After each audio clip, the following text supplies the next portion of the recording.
हाँ बताओ, जो भी है डिजिटल करेंसी के बारे में बताओ।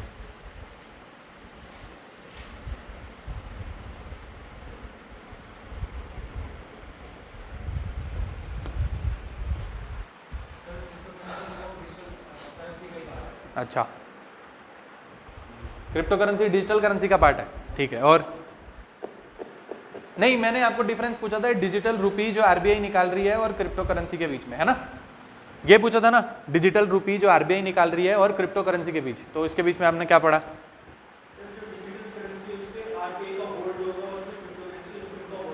ठीक है, वो तो लिख दिया ना यहाँ पे, ये अथॉरिटी एक चीज हो गई, ये लिखा ना, एक चीज हो गई। और कुछ आपने पढ़ा घर पे जाके? पढ़ना चाहिए था, ऐसे कैसे? और कुछ बताओ। सर ये वाली जो डिजिटल रूपी है ये सिक्योर है as compare to cryptocurrency, ठीक है, चलो ये भी मान लेते हैं कि ये सिक्योर है। और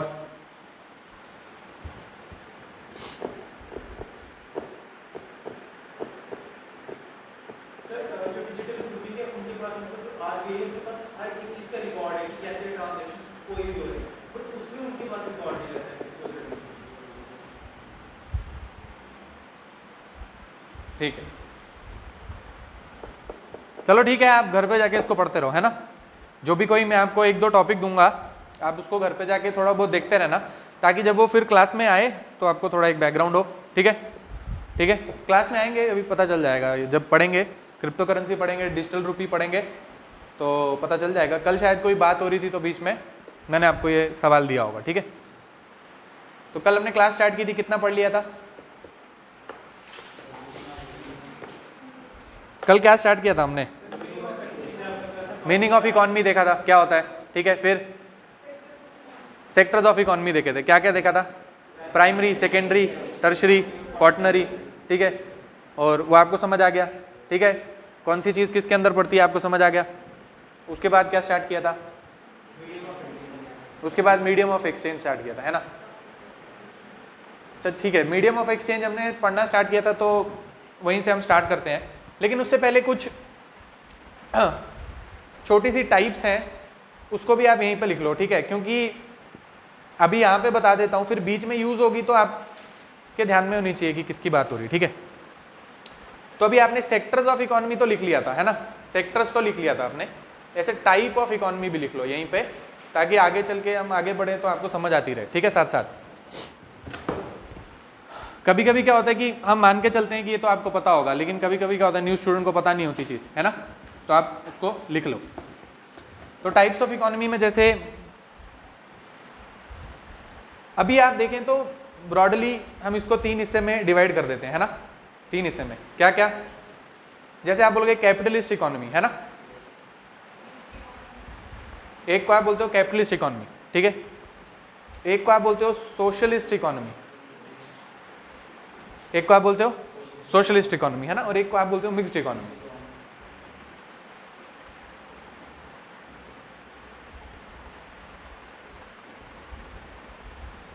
तो एक एक करके इसको देखने की कोशिश करते हैं, ठीक है। क्या है, आप देखो, जब पुराना समय रहा होगा, है ना, हमने एवोल्यूशन ऑफ मनी को जब पढ़ना स्टार्ट किया तो हमने क्या देखा, पुराने जमाने में कोई रुपी नहीं था, ठीक है, कोई भी चीज नहीं थी, मीडियम ऑफ एक्सचेंज नहीं था, तो क्या बार्टर सिस्टम से काम चल रहा था। अभी उसी पुराने जमाने में आप देखो कि जब बहुत ज्यादा कंट्री एक दूसरे के साथ इंपोर्ट नहीं कर रही, एक्सपोर्ट नहीं कर रही, लोकल लेवल पे चीजें हो जाती हैं, सेल्फ सफिशिएंसी है ना, तो इकोनॉमी को क्लासिफाई करने का कोई तरीका नहीं था, ठीक है, सारी चीजें छोटे लेवल पे होती थी, ठीक है, पॉपुलेशन भी कम थी, सारी चीजें कम थी, छोटे लेवल पे काम चल रहा था। उसके बाद धीरे धीरे करके आप देखोगे कि इन तीनों इकोनॉमी में सबसे पहली इकोनॉमी जो आएगी वो कौन सी है? सबसे पहले तो कैपिटलिस्ट इकोनॉमी आएगी, है ना, सबसे पहले कैपिटलिस्ट इकोनॉमी। लेकिन अगर आप प्रिमिटिव टाइम पे देखोगे, प्रिमिटिव, है ना, अर्ली मैन वगैरह के टाइम पे, तो तब तो सोशलिस्ट टाइप से एक काम चलता था, है ना। इसीलिए पीएसआईआर के एक थिंकर है, क्या नाम है उनका? रूसो एक थिंकर है पॉलिटिकल साइंस में। वो बोलते हैं कि हमें जो है अर्ली एज में चला जाना चाहिए, जो भी ये सारी नई कैपिटलिस्ट इकोनॉमी है इन्होंने पूरा खराब कर दिया है इकोनॉमी को, है ना, तो इंसान जब पुराने ज़माने में अर्ली मैन था तब उसको पता था कि अपनी उसकी नीड कितनी है, उतना वो शिकार करता था, उतना वो शिकार करके लाता था, अपने आगे पीछे के लोगों में बांट देता था, ठीक है। नेक्स्ट जितना चाहिए उतना अगले दिन फिर से शिकार करेगा। आज के टाइम पे क्या हो गया, अभी आपको थोड़ा सा पता चल जाए कि फिर से कोविड आ रहा है, कुछ भी आ रहा है, तो दुकानों के बाहर लंबी लाइन लग जाएगी, हम सारा अपने घर पे रख लेंगे, स्टॉक पाइलिंग होने लग जाती है ना, ठीक है। तो एक हिसाब से क्या बताने की कोशिश की है कि जो प्रिमिटिव टाइम होता था वहां पे तो सोशलिज्म पहले चलता ही था, लेकिन जैसे जैसे इकॉनमी बढ़ी, जैसे जैसे हम मॉडर्न इरा में पहुंचे, ठीक है, जैसे जैसे लोगों के हाथ में पैसा आया वैसे वैसे करके उन्होंने इंडस्ट्री लगाना स्टार्ट की।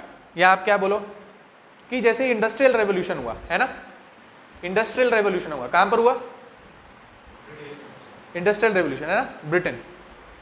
कौन सी सेंचुरी, 18th सेंचुरी है ना, 18th सेंचुरी मतलब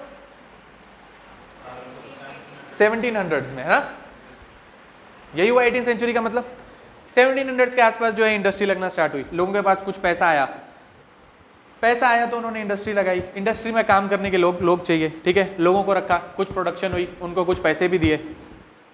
अब जब आपको मुनाफा हो रहा है कुछ, तो वो प्रॉफिट को भी आप कहीं पे इन्वेस्ट करोगे, ठीक है, कुछ मुनाफा आपको हुआ, प्रॉफिट मिला, उसको आपने इन्वेस्ट किया, उसको इन्वेस्ट करके आपने और कोई नई इंडस्ट्री लगाई, ठीक है, कोई नई इंडस्ट्री लगाई, वहां पे कुछ और आपने पैसा डाला, कैपिटल डाली, ठीक है। साथ ही साथ क्या हो रहा था, इंडस्ट्रियल रेवोल्यूशन हो रहा था, नई फैक्ट्री लग रही थी, साथ ही साथ नए थिंकर्स भी आ रहे थे, है ना, नए नए थिंकर्स होते हैं ना, थिंकर अपनी अपनी थ्योरी देते रहते हैं, इकोनॉमी में ऐसा करना चाहिए, पॉलिटिकल साइंस में ऐसा होना चाहिए, ठीक है, जैसे आपने पढ़ा होगा लिबरलिज्म की थ्योरी होती है ना, ठीक है, या इक्वालिटी की थ्योरी होती है, फेमिनिज्म की थ्योरी होती है। वैसे जो भी थिंकर इस टाइम यूरोप में आ रहे थे, यूरोप या फिर आप बोलो अमेरिका, वो क्या कह रहे थे कि भाई फ्री मार्केट इकोनॉमी होनी चाहिए, है ना, क्या बोलते हैं उसको, free market economy, free market economy, free market economy मतलब भाई यहाँ पे गवर्नमेंट का जो है कोई भी कंट्रोल नहीं होना चाहिए, फ्री मार्केट इकोनॉमी होनी चाहिए, ठीक है। और ऐसे ही हम फादर ऑफ इकोनॉमिक्स किसको कहते हैं, एडम स्मिथ, है ना, और एडम स्मिथ ही जो है फ्री मार्केट इकोनॉमी होनी चाहिए, लिबरलिज्म होना चाहिए, उन सब का उन्होंने जो अपनी थ्योरी दी है उसमें यही सब चीजें वो बोलते हैं, ठीक है, कि एक फ्री मार्केट इकोनॉमी होनी चाहिए, सरकार को जो है कुछ भी कंट्रोल नहीं करना चाहिए। फ्री मार्केट इकोनॉमी का मतलब क्या है, power of demand and supply, और वो उसी हिसाब से अपना एडजस्ट हो और उसी हिसाब से प्राइसेस जो है वो तय होनी चाहिए, ठीक है, सरकार का ऊपर से रेगुलेशन नहीं होना चाहिए। जैसे इंडिया में आप देखोगे कि एक कॉन्सेप्ट होता है जिसको आप बोलते हो एमआरपी, है ना, क्या बोलते हैं इसको, एमआरपी, मार्केट क्या, नहीं नहीं, मैक्सिमम रिटेल प्राइस, है ना, मतलब मैक्सिमम, इससे ज्यादा आप उस चीज को नहीं बेच सकते, ठीक है, मैक्सिमम रिटेल प्राइस। लेकिन ऐसा कोई कॉन्सेप्ट जो है वो अमेरिका में नहीं है, अमेरिका में कोई भी एमआरपी का कॉन्सेप्ट नहीं है, अमेरिका, कनाडा, ठीक है, यहां पर कोई भी एमआरपी का कॉन्सेप्ट नहीं होता। सेम पानी की बोतल आपको किसी स्टोर में $5 की मिल जाएगी, कहीं दूसरी जगह चल जाओगे तो $8 की मिल जाएगी, ठीक है, तो आपको ढूंढना पड़ता है भाई सबसे सस्ती कहाँ मिलती है। इंडिया की तरह नहीं है कि भाई 10 रुपए की है तो कहीं पर भी चल जाओ 10 रुपए की मिलेगी, ठीक है, उन्होंने अपने हिसाब पे छोड़ा हुआ है कि भाई आप देख लो। इंडिया ने जो है ऊपर गवर्नमेंट ने कंट्रोल करके रखा है भाई कि इससे ज्यादा आप महंगी नहीं बेच सकते, ठीक है। तो कैपिटलिस्ट इकोनॉमी का मतलब क्या है कि भाई इसमें क्या होता है, एक वर्ड का नाम आएगा, उसको दो वर्ड इसमें पकड़ने, क्या, एक फ्री मार्केट इकोनॉमी और एक क्या होता है, आप बुक में पढ़ोगे तो लिखा होगा इनविजिबल हैंड, ठीक है, बुक में पढ़ोगे तो क्या लिखा होगा, जैसे इनविजिबल हैंड। इनविजिबल हैंड का क्या मतलब है, कुछ मतलब नहीं है, मतलब ये है कि मार्केट कंट्रोल करेगा, सरकार जो है एकदम बैक फ्रंट में है। इनविजिबल हैंड मतलब कोई एक हाथ है, वो किसका है, हाथ ऑफ, मतलब hand of demand and supply, ठीक है, मार्केट की जो भी इकोनॉमी होगी, मार्केट अपने आप को खुद को संभाल लेगी। और इसको प्रोफेस करने वाले जो भी थिंकर होते हैं उनका ये मानना है कि सरकार के सिर्फ 3 ही काम होते हैं, ठीक है, क्या, डिफेंस संभालो, ठीक है, लॉ एंड ऑर्डर मेंटेन करके रखो, ठीक है, करेंसी प्रिंट करो, ये सब बस ये ऊपर ऊपर का इंटरनेशनल रिलेशन देखो, ये सब उनका काम है, बाकी आप मार्केट में दखल मत दो, ठीक है। तो इसको क्या बोलते हैं, आओ, कैपिटलिस्ट इकोनॉमी, ठीक है, जहां पर क्या होता है, प्राइवेट ओनरशिप, है ना, तीसरा वर्ड इसके साथ क्या, प्राइवेट ओनरशिप। जैसे अंबानी, अडानी, टाटा, बिरला, है ना, इनकी अपनी खुद की कंपनीज है ना, तो क्या है, प्राइवेट ओनरशिप है, ठीक है, प्राइवेट ओनरशिप है। लेकिन हम बाद में देखेंगे कि उन्होंने फिर अपनी कंपनी पब्लिक लिस्ट की, अब लोगों के पास भी उसके शेयर हैं, उसका क्या मतलब होता है वो आगे चल के देखेंगे। मतलब कहने का तो ये मतलब है ना कि आप रिलायंस बोलते हो तो क्या, अंबानी, है ना, तो आप बोलते हो प्राइवेट कंपनी, है ना। तो ऐसी जहां पर वो कंट्री जहां पर कुछ ऐसा मोड हो इकोनॉमी का, उसको आप क्या बोलोगे, कैपिटलिस्ट मोड ऑफ इकोनॉमी। लेकिन अगर आपको बोले कि कैपिटलिस्ट मोड ऑफ इकोनॉमी में सरकार बिल्कुल भी कंट्रोल नहीं करती है, तो ऐसा भी नहीं है, ठीक है, सरकार कुछ तो रेगुलेशन रखती है, ठीक है, लेकिन आप क्या बोलोगे, मिनिमम कंट्रोल, सबसे ज्यादा मिनिमम कंट्रोल जहां पे गवर्नमेंट का होगा और मेजॉरिटी ऑफ द जो कंपनीज होंगी वो प्राइवेट ओनरशिप में होंगी, तो उस टाइप की इकोनॉमी को आप क्या बोलोगे, कैपिटलिस्ट टाइप ऑफ इकोनॉमी, ठीक है। और ये कहां पर चल रहा था, ब्रिटेन में हुआ, यूएसए में हुआ, ठीक है, यूएसएसआर में नहीं हुआ, ठीक है। अभी नेक्स्ट देखते हैं। तो कैपिटलिस्ट आपके दिमाग में कभी भी आता है तो सबसे पहले आप यूएसए को देखते हो, है ना, तो आपको समझ आ गई कैपिटलिस्ट कहीं लिखा हो तो क्या मतलब है। अभी फिर उसके बाद क्योंकि कैपिटलिज्म इतना ज्यादा फैल रहा था, तो धीरे धीरे करके क्या हुआ, वर्कर्स का एक्सप्लॉयटेशन स्टार्ट हो गया, है ना, वर्कर का एक्सप्लॉयटेशन स्टार्ट हो गया। तो अभी नए थिंकर आएंगे जो वर्कर के बारे में सोचेंगे, है ना, जो वर्कर के बारे में सोचेंगे वो बोलेंगे कि भाई वर्कर को आप अंडर पे करते हो, ठीक है, जो आप वर्कर को कम पैसे दे रहे हो वही आपको प्रॉफिट है, ठीक है, बात समझ रहे हो।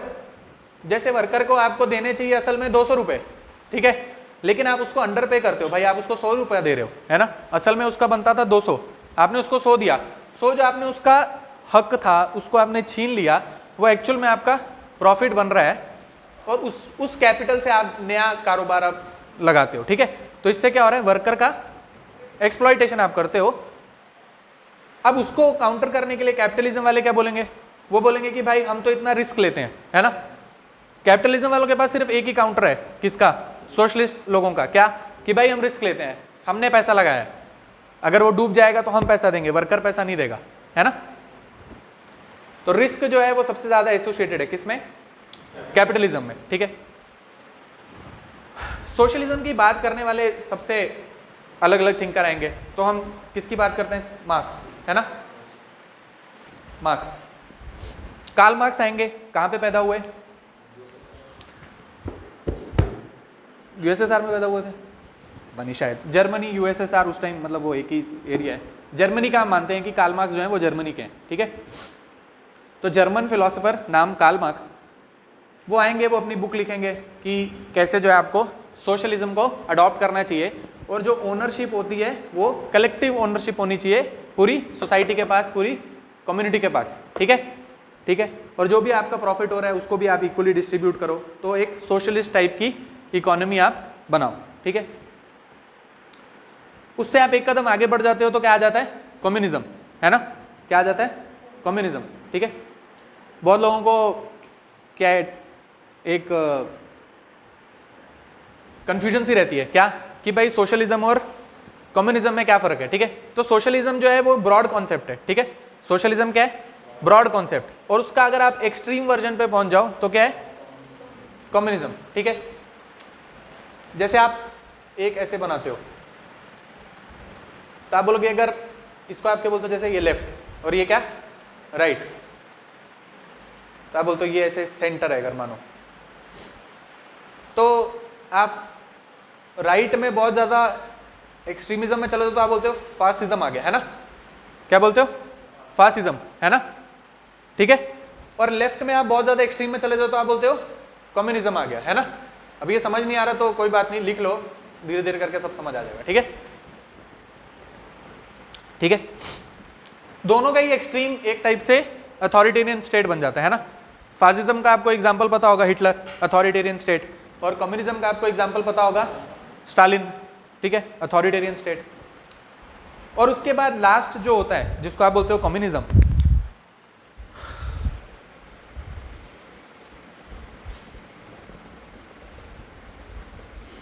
उसमें क्या बोला जाता है कि सारी की सारी जो आपकी ओनरशिप है वो किसके पास होना चाहिए, गवर्नमेंट के पास, है ना।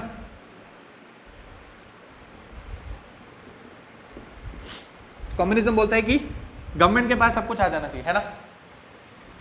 तो ये 3 टाइप की आपने इकोनॉमी देखी। क्योंकि ये क्यों अभी बताना जरूरी था, पिछली बार शायद मैंने नहीं बताया होगा, इसलिए ज़रूरी है क्योंकि कभी कभार क्या होता है हम क्लास में पढ़ रहे हैं और फिर मैं आपको बोलूँगा कि देखो इंडिया में ऐसा हो रहा है या चाइना में ऐसा हो रहा है या यूएसए में ऐसा हो रहा है, तो आपको समझ आना चाहिए कि वहाँ पे कौन से टाइप की इकॉनमी है, चाइना में कौन से टाइप की इकॉनमी है, इंडिया में कौन से टाइप की इकॉनमी है, ठीक है।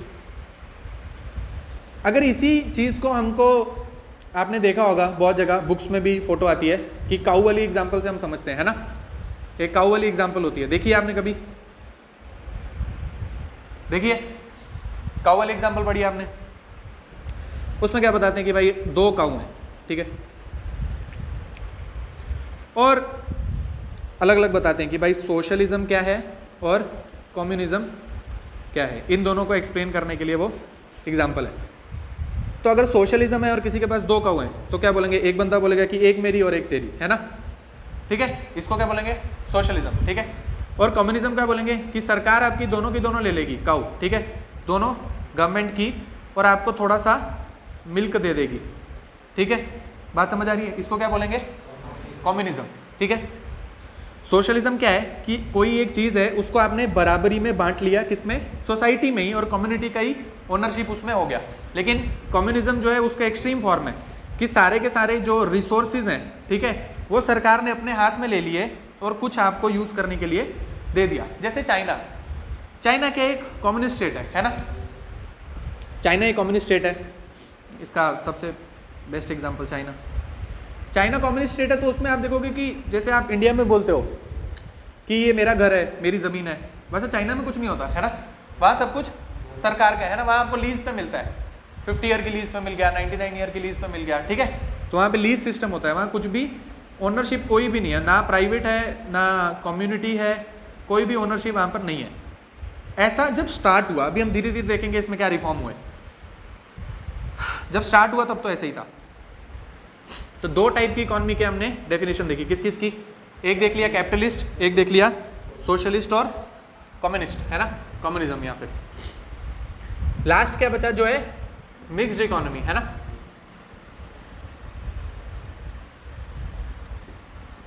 मिक्स्ड इकोनॉमी क्या होगी भाई, उसमें थोड़ा सा कैपिटलिज्म का थोड़े से फीचर होंगे, थोड़े से सोशलिज्म के फीचर होंगे, और एक टाइप से कुछ मिक्स्ड इकोनॉमी बनाई होगी, जिसका एग्जांपल है इंडिया, है ना, जिसका एग्जांपल है इंडिया। मतलब हमारे यहाँ पे प्राइवेट कंपनीज भी हैं, है ना, अडानी अंबानी, ठीक है, और कुछ सेक्टर्स हैं जहाँ पर सरकार के पास सारी ओनरशिप होती है, जैसे रेलवेज हो गया, है ना, डिफेंस हो गया, कुछ मिनरल्स हैं जो सिर्फ सरकार निकाल सकती है ना, प्राइवेट बंदे नहीं निकाल सकते, ठीक है। स्पेस हो गया, उसमें सरकार बाहर प्राइवेट कंपनी को अलाउड नहीं करती है, धीरे धीरे करके कर रही है, ठीक है। पर कुछ सेक्टर्स होंगे जहाँ पर प्राइवेट भी होगा, कुछ सेक्टर होंगे जहाँ पर सरकारों के पास भी रिसोर्सेज का कंट्रोल होगा, ठीक है। ऐसे टाइप की अगर कोई इकोनॉमी होगी तो उसको आप क्या बोलोगे, मिक्स्ड इकोनॉमी, ठीक है। ऐसे टाइप की इकोनॉमी को आप क्या बोलोगे, मिक्स्ड इकोनॉमी। यहाँ तक आपको कोई डाउट? ये वाली जो इकोनॉमी जैसे आपने चाइना की बताई, तो मतलब ये अगर गोल्ड ओन करते हैं, कोई ज्वेलरी, ये भी इनके ऑनरशिप में नहीं आता है, मतलब जैसे ये हाउस वगैरह हो गई या गोल्ड वगैरह। नहीं, ऐसा नहीं है। अपनी आप जो इनकम आप कुछ अर्न कर रहे हो और कोई चीज़ खुद खरीदी है वो तो आप ही की है। ये कंट्रोल किसके ऊपर बता रहे हैं, रिसोर्सिस के ऊपर कंट्रोल, ठीक है। किसके ऊपर, रिसोर्सिस के ऊपर कंट्रोल, है ना। क्या वहाँ के मिनरल, वहाँ का लैंड, ठीक है, वैसे जो रिसोर्सिस है ना उसके ऊपर का कंट्रोल बता रहे हैं। जो आप पैसे आपके खुद के होंगे वो तो आप ही के होंगे ना, ठीक है। जो आपकी पर्सनल आपका खुद कमाया हुआ चीज़ है वो तो आप ही की है, ठीक है। तो ये 3 टाइप की इकोनॉमी समझाने की इसमें कोशिश की, ठीक है। वो काऊ वाला एग्जांपल आप ध्यान में रखना, कभी आप भूल जाओ कि कम्युनिज्म और सोशलिज्म में क्या फ़र्क है तो आपको याद आ जाएगा, ठीक है। उसके बाद धीरे धीरे करके जब कैपिटलिज्म को ये ऑपोजिशन मिला, किसका, सोशलिज्म का, ठीक है। धीरे धीरे जब कैपिटलिज्म को ये सोशलिज्म का ऑपोजिशन मिला तो कैपिटलिज्म ने खुद में सुधार किए। इसीलिए क्या बोलते हैं कि भाई कैपिटलिज्म को जिंदा रखने के लिए सोशलिज्म ने ही सबसे ज़्यादा बड़ा रोल प्ले किया है ना। कभी कभी हम बोलते हैं कि दो टाइप की इकोनॉमी आइडियोलॉजी के बीच में फाइट चल रही है ना। किस किस के बीच में? कैपिटलिज्म और सोशलिज्म के बीच में, है ना, या बोलो यूएसए और यूएसएसआर के बीच में। पर यूएसए और कैपिटलिस्ट इकोनॉमी को महान बनाने में सोशलिस्ट जो आइडियोलॉजी थी उसी ने बड़ा जो है योगदान दिया है। कैसे? भाई जैसे इनको पता चला कि इन्होंने इन पे इल्ज़ाम लगा दिया कि भाई आप वर्कर को ये नहीं कर रहे हो, ये नहीं कर रहे हो, तो इन्होंने बोला ठीक है हम दे देंगे, हम वेजेस इंक्रीज कर देंगे, हम क्वालिटी ऑफ वर्क जो है लाइफ इंक्रीज कर देंगे, ठीक है, हम एक दो छुट्टी भी दे देंगे, वर्किंग आवर भी हम कम कर देंगे, ठीक है, जो जितना अच्छा काम करेगा उसको उतना एक्स्ट्रा पे भी दे देंगे, ठीक है। जैसे अब आपने देखा होगा, आप किसी प्राइवेट कंपनी में जॉब करते हो, ठीक है, तो आप बोलते हो मुझे बोनस मिल गया, ठीक है, मैंने ये काम किया मुझे बोनस मिल गया, ठीक है, ठीक है, छुट्टी भी मिल गई, बोनस भी मिल गया, और जो जितना अच्छा काम करता है उसकी सैलरी उतनी ज़्यादा, है ना। प्राइवेट में तो ऐसा ही होता है, ठीक है, जो जितना अच्छे मैनेजरियल रैंक पे ऊपर बढ़ता जाता है उसकी सैलरी उतनी बढ़ती जाती है। जबकि आप उसके मुकाबले सरकारी किसी जॉब में देखोगे तो उतना फास्ट आपका इनकम जो है वो ग्रो नहीं करता है ना, ठीक है। तो इसको कैपिटलिज्म को सस्टेन किया किसने? सोशलिज्म की आइडियोलॉजी नहीं। और सोशलिज्म खुद में जो है वो उतना चला नहीं, ठीक है। आप देखो कम्युनिज्म हो या सोशलिज्म हो, किसको अपील कर सकता है? ये उसको अपील कर सकता है जो लोग गरीब हो, है ना, ठीक है।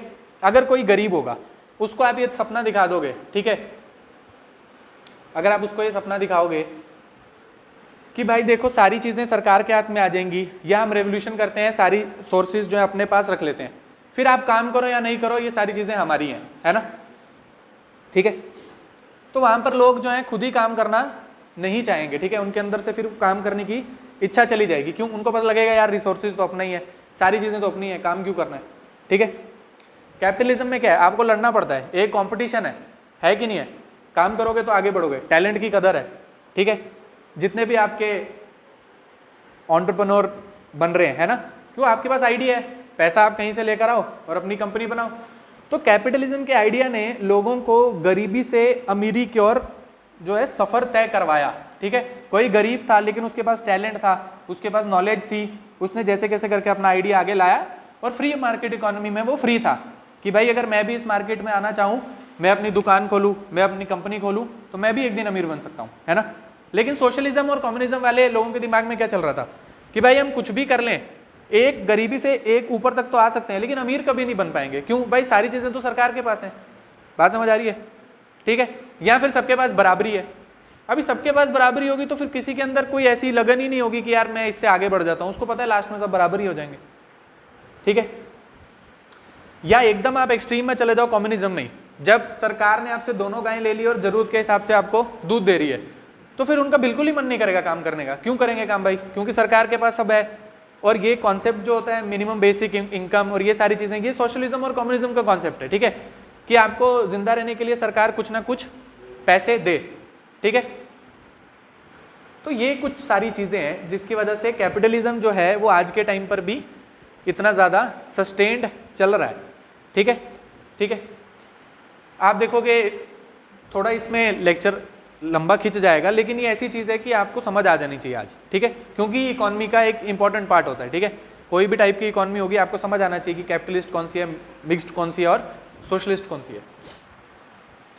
आप देखोगे इंडिया में जैसे जो है एक चीज़ आती है कि भाई नक्सलिज्म बहुत है ना, या फिर उससे एक नई आइडियोलॉजी आ जाती है, अर्बन नक्सल है, ठीक है। कोई भी गरीबों की बात करे, कोई भी वर्कर की बात करे तो हम बोलते हैं यार ये तो अर्बन नक्सल है ना। ऐसी एक आइडियोलॉजी बनाई जा रही है कि नहीं है हमें नहीं पता, ऐसा न्यूज़ में आता है, ठीक है, ऐसा उनको पोर्ट्रे किया जा रहा है कि वो अर्बन नक्सल है, ठीक है। लेकिन क्योंकि सोशलिज्म और कम्युनिज्म की आइडियोलॉजी की एक खास बात है, क्या? अट्रैक्टिंग बहुत है, बहुत ज़्यादा अट्रैक्टिव है, ठीक है, अट्रैक्टिव बहुत ज़्यादा है। आपको सपने दिखा देगी क्या कि भाई हम रेवोल्यूशन करेंगे, सरकार को नीचे गिरा देंगे, ठीक है, फिर सब कुछ हमारा हो जाएगा, ठीक है। जो कम्युनिज्म होता है वो क्या है? एक्सट्रीम फॉर्म है, उसमें तो हम क्या बोलते हैं, हम सरकार को ही गिरा देंगे। जो हम कम्युनिज्म से आगे पहुंच जाते हैं, मार्क्सिज्म कम्युनिज्म जिसको बोलते हैं, उसमें क्या बोलता है मार्क्स कि सारे वर्कर जो है वो यूनाइट हो जाओ, हम सबको रेवोल्यूशन करेंगे, है ना, ठीक है, आर्म्ड रेवोल्यूशन है वो, ठीक है, वो क्या उसमें वायलेंस है। कम्युनिज्म में भी जो मार्क्सिज्म है उसमें वायलेंस है, ठीक है, मार्क्स क्या बोलता है, वायलेंस करेंगे और सारे रिसोर्सेज हम छीन लेंगे, क्योंकि वर्कर अगर नहीं है तो कंपनी नहीं चल सकती, ठीक है, उसका ये कॉन्सेप्ट है, ठीक है। तो आप देखोगे कि कैपिटलिज्म इसके पास बहुत सारी ऐसी खूबियां हैं और उसने अपने आप को, अगर अभी तक चल रहा है तो उसने अपने आप को प्रूव किया है। और कैसे प्रूव किया है, आप देखोगे अगर सोशलिज्म के बेसिस पे यूएसएसआर का निर्माण हुआ, ठीक है, सोशलिज्म के बेसिस पे यूएसएसआर का निर्माण हुआ, तो थोड़ी देर के बाद चल के 1991 में उनको भी रिफॉर्म लेने पड़े, है ना, उन्होंने भी अपनी इकोनॉमी, जब यूएसएसआर टूटा, कब टूटा, ठीक है, ठीक है, तो जब यूएसएसआर टूटा तो गोरबाचेव जो वहां के प्रेसिडेंट थे उन्होंने भी इकोनॉमिक रिफॉर्म्स लिए, ठीक है, उनको पता था कि सोशलिज्म की वजह से यूएसएसआर जो है वो उसकी इकोनॉमी एकदम गिर चुकी है, तो हमें जैसे इंडिया में इकोनॉमिक्स रिफॉर्म हुए थे, ठीक है, ठीक है, वैसे ही रशिया में भी हुए, वैसे ही जो है चाइना, वैसे ही जो है चाइना, अब चाइना को बनाने में सबसे बड़े लीडर का नाम क्या है, माओ जेडोंग, है ना, क्या नाम है, माओ जेडोंग, है ना। और माओ जेडोंग ने क्या सपना दिखाया चाइना वालों को कि भाई हम एग्रीकल्चर में इतना रेवोल्यूशन कर देंगे, इंडस्ट्री लगा देंगे, है ना, ठीक है, और कुछ हद तक वो इसमें सफल भी हुए, एग्रीकल्चर वहाँ पे बहुत तेजी से बढ़ा, इंडस्ट्री भी लगी, लेकिन कुछ देर के बाद 70s के आसपास आके उनको भी ये चीज़ समझ आ गई कि ऐसे अकेले में सेक्लूडेड रहने में काम नहीं चलेगा, इकोनॉमी को खोलना पड़ेगा आपको थोड़ा सा, ठीक है, तो उन्होंने भी इकोनॉमी को जो है ओपन किया, जो आप बोलोगे SEZ का स्पेशल इकोनॉमिक जोन्स, है ना, का कॉन्सेप्ट जो इंडिया में है वो हमने चाइना से ही लिया है ना, और चाइना में तो 70-80s के टाइम पे वो कॉन्सेप्ट आ गया था, है ना, स्पेशल इकोनॉमिक जोन, बाहर की कोई कंपनी आए यहाँ पर आप जो है काम करो, ठीक है, टैक्स कम लगाएंगे, इलेक्ट्रिसिटी मुफ्त दे देंगे, वो सारी जो जगहें होती हैं, ठीक है, उनको क्या बोलते हैं, स्पेशल इकोनॉमिक जोन्स। तो ये वाला कॉन्सेप्ट चाइना में आया, क्यों आया, क्योंकि उनको समझ आ गया कि भाई कैपिटलिज्म एक ऐसी चीज़ है जिससे आप अब बच नहीं सकते, क्योंकि अब ग्लोबलाइजेशन के चलते, इंपोर्ट एक्सपोर्ट के चलते मार्केट आपको एक टाइम पे खोलना पड़ेगा, ठीक है। तो आज के टाइम पे बेशक आप बोलोगे कि चाइना में एक कम्युनिस्ट सरकार है ना, लेकिन वहाँ की सरकार सिर्फ कम्युनिस्ट है, ठीक है। अगर आप बोलोगे वहाँ का मार्केट तो उन्होंने अब खोल दिया है, वो एक टाइप से आप उसको ओपन मार्केट बोल सकते हो। रिस्ट्रिक्शन उन्होंने लगाई हुई है, कुछ रिस्ट्रिक्शन वहाँ पे लगी हुई है, ठीक है, अपनी चाइनीज़ कंपनी को जो है वो ज़्यादा प्रोत्साहन देते हैं, ठीक है, कि आप चलो, जैसे गूगल फेसबुक वगैरह हम सुनते थे कि चाइना में नहीं चलता है, उनकी अपनी ऐप होती है ना, वैसी बहुत सारी चीज़ें होती हैं, लेकिन फिर भी आप देखोगे कि बहुत सारी, ऑलमोस्ट सारी अमेरिकन और बड़ी मल्टीनेशनल कंपनीज, उनके मैन्युफैक्चरिंग हब, वो सारा सामान तो हम चाइना में ही असेंबल होता है, बनता है, जो भी है, ठीक है। तो उससे क्या पता चलता है कि सोशलिज्म स्टार्ट तो हुआ, लेकिन धीरे धीरे करके जो है सबने कैपिटलिज्म के कुछ जो कंपोनेंट्स थे उनको अपने में डाला, क्योंकि उसके बिना सस्टेन करना मुश्किल हो रहा था तीनों टाइप की इकोनॉमी में। बात समझ आ रही है? बात समझ आ रही है? पक्का ठीक चल रहा है अभी तक? कोई डाउट? पक्की बात है, कोई डाउट नहीं है? उसके बाद ठीक है, समझ आ गया, यूएसएसआर का एग्जांपल देख लिया, रशिया का एग्जांपल देख, मतलब चाइना का एग्जांपल देख लिया, फिर इंडिया। तो इंडिया का क्या एग्जांपल है? इंडिया के, हाँ, इंडिया का एग्जांपल क्या है कि इंडिया एक मिक्स्ड इकोनॉमी है। अभी मिक्स्ड इकोनॉमी का मतलब क्या है कि कुछ फीचर कैपिटलिज्म के और कुछ फीचर सोशलिज्म के। आप देखो, जो भी सोशलिस्ट सोसाइटी होगी ना, वहाँ पे प्लानिंग बहुत ज़्यादा ज़रूरी है ना। क्या चीज़? प्लानिंग बहुत ज़्यादा ज़रूरी है। क्यों प्लानिंग इसलिए ज़रूरी है? क्योंकि भाई रिसोर्सेज की बड़ी ज़्यादा कमी है, ठीक है, रिसोर्सेज की कमी है, और उनके दिमाग में क्या है कि सबको बराबरी में बांटना है ना। कैपिटलिज्म में तो क्या है, रेस है, जिसको मिल गया, जिसको नहीं मिला नहीं मिला, ठीक है। वहाँ कोई ऐसा कंसेप्ट नहीं होता है कि भाई ये गरीब है तो इनको कुछ दे दो, कोई सब्सिडी दे दो, नहीं, वो गरीब है क्योंकि उनका दिमाग नहीं चलता है, दिमागी तौर पे पुअर है, अगर तेज होते तो आगे बढ़ सकते हैं, है ना, उनका ये मानना होता है। जो भी सोशलिस्ट टाइप की इकोनॉमी होगी वहाँ पर एक चीज़ क्या होगी सबसे इंपॉर्टेंट? प्लानिंग, ठीक है।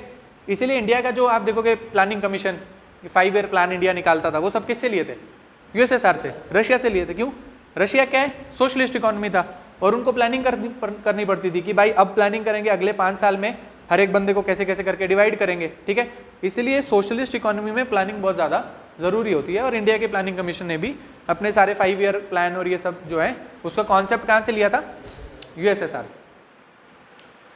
अब क्योंकि आज़ाद होने के बाद इंडिया में जो हमारे लीडर थे, है ना, उनका थोड़ा सा सोशलिस्ट टिल्ट था, सोशलिस्ट टिल्ट उनका था। जैसे नेहरू हमारे जो फर्स्ट प्राइम मिनिस्टर थे, उनका क्या थोड़ा सोशलिस्ट टिल्ट था।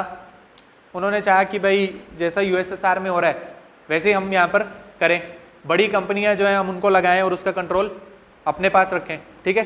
तो ऐसा ही हुआ, बड़ी कंपनियाँ लगाई गई, उसका कंट्रोल अपने पास रखा गया, आगे काम चला। लेकिन कुछ देर के बाद उनको भी समझ आ गया कि भाई क्योंकि हम इंपोर्ट एक्सपोर्ट उतना नहीं कर रहे हैं, हमारी चीज़ें बाहर नहीं जा रही हैं, हमारी इकोनॉमी क्लोज्ड है, ठीक है, उसकी वजह से क्या हो रहा है भाई, हमारा जो फॉरेक्स रिजर्व है वो भी बड़ा कम है। फॉरेक्स रिजर्व में पैसा कैसे आएगा?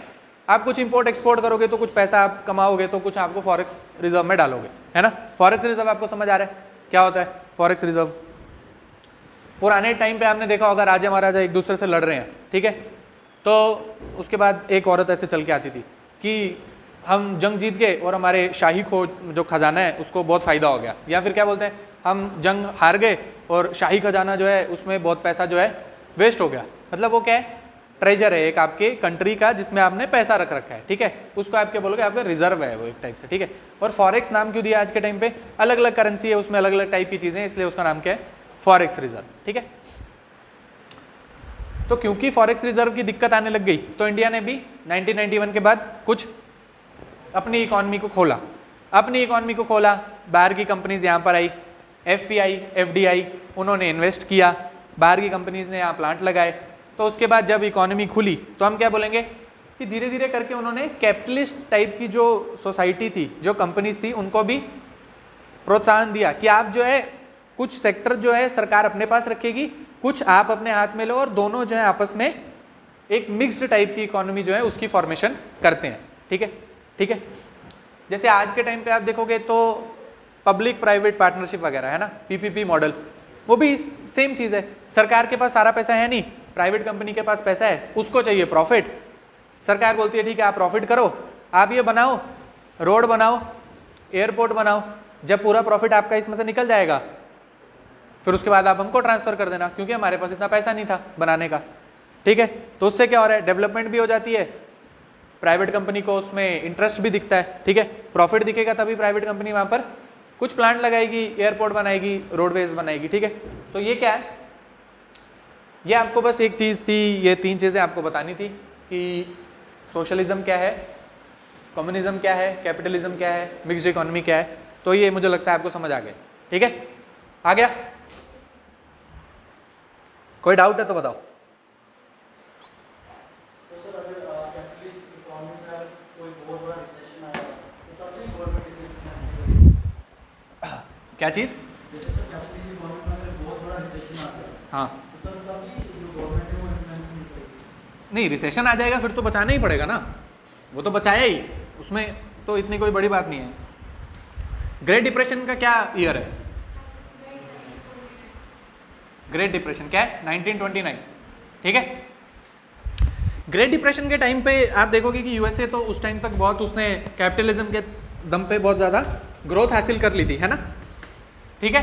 लेकिन उसके बावजूद यूएसएसआर वगैरह में इतना इसका इन्फ्लुएंस नहीं था, क्योंकि भाई बेशक उस टाइम तक जो यहाँ पर सोशलिस्ट सरकार बनी थी, कहाँ? यूएसएसआर में। कब बन गई थी? रशियन रेवोल्यूशन कब हुआ था? कितना? नहीं, रशियन रेवोल्यूशन 1782, वो तो आप कुछ फ्रेंच रेवोल्यूशन टाइप का बता रहे हो, है ना। 1776 अमेरिकन रेवोल्यूशन, 1782 के आसपास आपका फ्रेंच रेवोल्यूशन स्टार्ट होता है, मतलब पहली मूवमेंट उसकी स्टार्ट होती है, वो लंबा चलेगा आगे तक। यूएसएसआर 1917। रशियन रेवोल्यूशन का डेट नहीं पता है आपको? रशियन रेवोल्यूशन का डेट नहीं पता आपको? भाई फर्स्ट वर्ल्ड वॉर चल रहा था ना, फर्स्ट वर्ल्ड वॉर चल रही थी और उसके बीच में रशिया कूद गया था, तो वहाँ पर और ज़्यादा विद्रोह हो गया था कि भाई एक तो खुद के खाने को पैसे नहीं है और आप वर्ल्ड वॉर में लड़े जा रहे हो, वहाँ से बाहर निकलो, है ना। ये डेट आपको पता होनी चाहिए, है ना।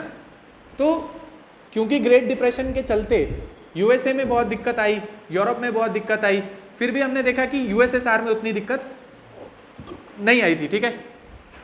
लेकिन यहाँ पर अगर दिक्कत आई तो यहाँ की जो गवर्नमेंट थी उन्होंने इंटरवीन किया और अपने फॉरेक्स रिजर्व से पैसा निकाला, जैसे जैसे करके इकोनॉमी को रिवाइव किया, है ना। अब ग्रेट डिप्रेशन का मतलब क्या है, उसका मतलब है रिसेशन आना, और रिसेशन का क्या मतलब है, अभी वो सब चीज़ें धीरे धीरे करके जब आप समझोगे तो आपको ये सारी चीज़ें भी समझ आ जाएंगी, ठीक है, कि कैसे सरकार ने उसमें से उसको निकाला होगा, क्या हुआ होगा, ठीक है। तो यहाँ तक मुझे लग रहा है आपको बात समझ आ गई है। तो टाइप्स ऑफ इकोनॉमी आपने पढ़ लिया, सेक्टर्स ऑफ इकोनॉमी आपने पढ़ लिया, है ना। फिर हमने क्या पढ़ा था, एवोल्यूशन ऑफ मनी हम पढ़ रहे थे, है ना। तो एवोल्यूशन ऑफ मनी से आगे की तरफ बढ़ते हैं। एवोल्यूशन ऑफ मनी में क्या बताया था मैंने आपको, सबसे पहले बताया था बार्टर सिस्टम, है ना। बार्टर सिस्टम का फेलियर क्या था,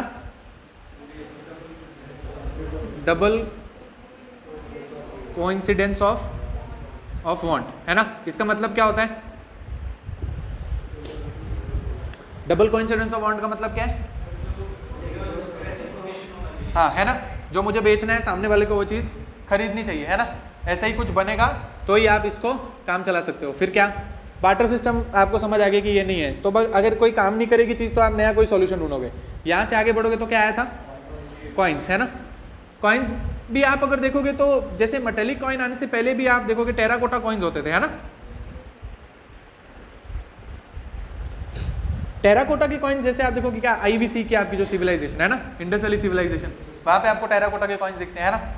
एक आपको सील मिलती है, क्या नाम है उसका,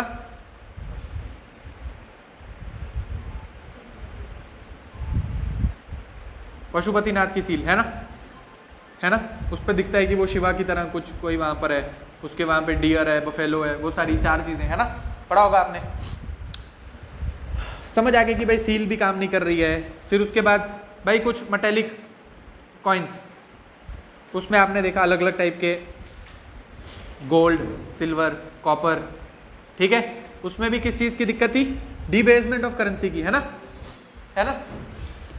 और उसके चलते कॉइन भी उतना काम नहीं कर रहे थे। प्लस लार्ज ट्रांजेक्शन करनी हो, बड़ी ट्रांजेक्शन करनी हो तो कॉइन जो है वो काम नहीं करेगा। तो धीरे धीरे करके आप किस में आए, करेंसी नोट्स में। करेंसी नोट्स की भी अपनी सारी दिक्कत है, ठीक है, फट जाएंगे ये वो, बहुत सारी दिक्कत है। तो इससे भी कुछ एडवांस टेक्नोलॉजी आ रही है, तो टेक्नोलॉजी का उपयोग करके आप, अगर आपको दिख नहीं रहा है तो ये साइड करो, ठीक है, आप दिख रहा है, ठीक है। तो करेंसी नोट से आगे बढ़े तो क्या आया, जो भी सारी चीज़ें हैं यार, NEFT, RTGS, credit card, debit card. उससे आगे बढ़े तो क्या, यूपीआई, है ना। और उससे आगे बढ़े तो आज के टाइम पे crypto currency, virtual currency, digital रूपी, कुछ भी बोलो, ठीक है। तो ये सारी चीज़ें, ठीक है। ये क्या, एक टाइप से मनी का एवोल्यूशन। और एवोल्यूशन होने के साथ साथ जो है ट्रांजेक्शन उस हिसाब से जो है ईजी होती रहती है। आजकल आप जाते हो तो कोई वॉलेट रखने की जरूरत नहीं है, कोई चीज़ की जरूरत नहीं है, यूपीआई सीधा निकाला। क्रेडिट कार्ड और डेबिट कार्ड में भी आपको इस चीज़ की जरूरत है, क्रेडिट कार्ड जेब में होना चाहिए, डेबिट कार्ड आपके जेब में होना चाहिए, है ना। यूपीआई में कुछ नहीं है, फोन तो सारे बंदे साथ में रखते हैं, सीधा फोन से निकाला और ईज, ठीक है। सारी चीजें जो है उसमें सुगमता, सुगमता मतलब, सुगमता का इंग्लिश क्या हुआ, ईज, है ना, ईज, है ना। कितने ईज से जो है, इजीनेस से आप जो है आसानी से जो है आपकी ट्रांजैक्शन जो है वो हो रही है। तो ये चीज समझ आ गई। तो यहां से आप जो आपको चीज समझानी थी समझ आ गई। एक चीज आप देखो, ये आपको बुक मिलेगी, ठीक है, ये बुक आपको मिलेगी। इस बुक को जैसे आप खोलोगे तो पहला इसका पार्ट ए के पहले चैप्टर का नाम है फंडामेंटल कॉन्सेप्ट्स ऑफ इकोनॉमी, ठीक है। उसमें कुछ थोड़ी चीज़ें लिखी होंगी, आप उसको घर जाके पढ़ना। कुछ चीज़ें मैं आपको भी बताऊंगा, आप उसको घर जाके रीड करना स्टार्ट करो अगर आपको ये बुक मिल जाती है तो, ठीक है। सेकेंड चैप्टर क्या है, नेशनल इनकम अकाउंटिंग, फिर financial sector, capital market, money and banking, inflation, public finance, balance of payment. फिर उसके बाद पार्ट बी है, उसमें NITI Aayog, agriculture, industry, infrastructure, human development, ठीक है। तो हम स्टार्ट करेंगे कहाँ से, मनी और बैंकिंग से, ठीक है। कहाँ से स्टार्ट कर रहे हैं, मनी एंड बैंकिंग, ठीक है। तो जिसने पढ़ रखा है उसको तो चलो आता ही है, लेकिन जिसने पढ़ रखा है उसके लिए भी क्या नया है, क्योंकि भाई CRR SLR और repo rate, reverse repo rate सब चेंज कर दिया सरकार ने, है ना। तो नई चीज पढ़ने की है ना कि ऐसा क्यों हो रहा है, ठीक है। तो हम कहाँ से स्टार्ट करेंगे? हम स्टार्ट करते हैं मनी मार्केट या बोलो बैंकिंग से स्टार्ट करते हैं ना। आप टॉपिक का नाम लिखो बैंकिंग।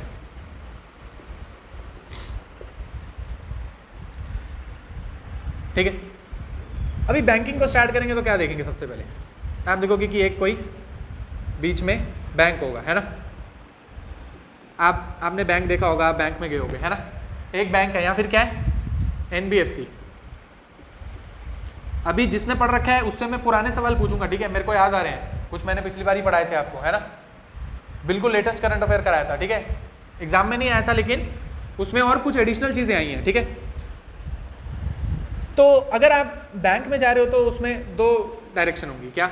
एक टाइप पे क्या होगा, यहाँ कुछ बोरोवर होंगे, है ना, यहाँ पे कुछ बोरोवर्स, और यहाँ पर क्या होंगे, डिपॉजिटर, है ना। आपके पास कुछ पैसा है, खाली पड़ा है, ठीक है। आप क्या बोलोगे, भाई इसको जेब में क्यों रखना है, ठीक है, इसको बैंक में जमा करा देते हैं, ठीक है। बैंक में क्यों जमा कराएंगे भाई? कुछ उसमें आपको ब्याज मिलेगा, ठीक है, कुछ इंटरेस्ट मिलेगा, तो आप सोचते हो इसको बैंक में जमा कराना चाहिए, ठीक है। तो वैसे ही बैंक है या फिर क्या है, नॉन बैंकिंग फाइनेंशियल कंपनीज। ये NBFC का मतलब क्या है, नॉन बैंकिंग फाइनेंशियल कंपनी। मतलब ये तो एक टाइप का इंटरमीडिएटरी है, क्या है, इंटरमीडिएटरी, मतलब बीच की कोई चीज, इंटरमीडिएटरी, दोनों के बीच ट्रांजैक्शन करने का एक साधन, ठीक है, एक मीडियम, उसको आपने क्या बोला, इंटरमीडिएटरी। एक तो हो सकता है बैंक, और दूसरा क्या है, नॉन बैंक, लेकिन वो भी कोई फाइनेंशियल कंपनी है, लेकिन वो बैंक नहीं है, ठीक है। अब वो वाली चीजें जो डिपॉजिटर को बोरोवर से मिलाएं लेकिन बैंक ना हो, उनको आप क्या बोलोगे, NBFC, ठीक है। बात समझ आई? अभी किसी के पास कुछ पैसा है, उसने जाके बैंक में डिपॉजिट कराया, ठीक है, उसको आप क्या बोलोगे, डिपॉजिटर। सामने कोई आदमी होगा, सामने कोई आदमी होगा, उसको कुछ, मानो यहाँ पे कोई इंडस्ट्रियलिस्ट है ना, इंडस्ट्रियलिस्ट, किसी को बिजनेस करना है, ठीक है, किसी को लोन लेना है, ठीक है, ठीक है, और वो आएगा, उसको पैसे की जरूरत है, तो वो बैंक के पास जाएगा और वहां से कुछ बोरो करेगा, ठीक है, तो उसको क्या बोलेंगे, बोरोवर। यहाँ किसी ने पैसा अगर जमा कराया तो उस पर उसको क्या देना पड़ेगा, इंटरेस्ट, और इंटरेस्ट देना पड़ेगा, तो उस पर आप मानोगे कि अगर कोई यहाँ पे पैसे जमा करा रहा है तो मानो उसको 3% का जो है इंटरेस्ट उसको मिल गया, ठीक है, 3% हम आपको इस पर ब्याज देंगे, ठीक है। और वहीं कोई सेम पैसा यहाँ से बोरोवर इस बैंक से लेकर जाएगा तो उसको 3% पे थोड़ी देंगे, ठीक है, उसको तो ज़्यादा में, है ना। तो कितना, जैसे मानो उसको 7% पे दे दिया, ठीक है। तो जो बीच का जो इसमें पैसा बचा, जो बीच का पैसा बचा वो क्या है, ये बैंक का प्रॉफिट है खुद का, है ना, बैंक का प्रॉफिट, या इसको आप स्प्रेड भी बोलते हो, इसको बोलते हैं बैंक का स्प्रेड, ठीक है, ठीक है। जैसे भाई ये अभी 3% पे लिया और 3% पे आगे दे दे तो फिर तो कोई फायदा नहीं बना ना, फिर बैंक का क्या फायदा, ठीक है, फिर तो कोई फायदा नहीं है। तो बैंक को भी कुछ अपना मुनाफा कमाना है ना बीच में, तो यहाँ पे 3% जिसको ब्याज में दे रहा है, और यहाँ से जिसको लोन दिया उसको बोला कि भाई 7% पे जो है आप लोन चुकाओ मुझे, ठीक है। बात समझ आई? तो इस चीज़ को क्या बोलते हैं, डिपॉजिटर और यहाँ पे बोरोवर, और इस चीज़ को क्या बोलते हैं, इंटरेस्ट रेट्स, है ना। इस चीज़ को क्या बोलते हैं, इंटरेस्ट रेट। तो ठीक है, ये बैंक समझ आ गया, डिपॉजिटर समझ आ गया क्या होता है, बोरोवर समझ आ गया क्या होता है। डिपॉजिटर पैसे क्यों रखेगा, समझ आ गया क्यों। देखो भाई मैं बहुत तेज़ पढ़ाता हूँ, ठीक है, मेरी आदत है कि मैं बहुत तेज़ पढ़ाता हूँ, लेकिन मैं इस बैच में बहुत धीरे पढ़ा रहा हूँ। जितनी मेरी आदत है उसके हिसाब से आपकी दूसरी क्लास है, मैंने आपको अभी तक मॉनिटरी पॉलिसी कमेटी तक पहुँचा देना था, ठीक है, ठीक है, लेकिन मैं बहुत धीरे पढ़ा रहा हूँ क्योंकि मुझे ऐसा सर ने बोला है कि कुछ बच्चे एकदम न्यू हैं, उन्होंने नहीं पढ़ा है, तो फिर कभी कभी क्या होता है कि आप नहीं पूछ पाते क्लास में, जितना भी मैं बोलूँ कि आप पूछ लो, बच्चा नहीं पूछता है, फिर लास्ट में जाके उसको दिक्कत होगी, है ना। तो मेरे को तो कोई दिक्कत नहीं है, मैं धीरे पढ़ा दूंगा, ठीक है। तो मैं इसलिए कोशिश कर रहा हूँ कि मैं बहुत धीरे पढ़ाऊँ, और आप उसमें भी आपको डाउट होगा तो आप रोक लेना मुझे, ठीक है। तो ये समझ आ गई। तो क्या भाई एक साइकिल बन गया क्या कि डिपॉजिटर यहाँ से पैसे जमा करा रहा है, यहाँ बोरोवर पैसे लेके जा रहा है, फिर यहाँ से कुछ पैसा इंटरेस्ट में वापस मिलेगा, जब वापस करेगा ना पैसा बैंक में वापस भी तो देना पड़ेगा, लोन का पैसा देना पड़ेगा ना, और यहाँ पर भी ये डिपॉजिटर आ जाएगा भाई मुझे मेरा ब्याज दो, ठीक है। तो ऐसा एक सिस्टम चल रहा है, एक साइकिल, ठीक है। अब एक वर्ड होता है जिसको क्या बोलते हैं, money with the bank is liability, है ना। क्या बोलते हैं, ऐसे बोलते हैं भाई कि मनी विद द बैंक, वो क्या है, लायबिलिटी। दो चीजें होती हैं, एसेट और लायबिलिटी, है ना। एसेट और लायबिलिटी। एसेट क्या है, क्या चीज,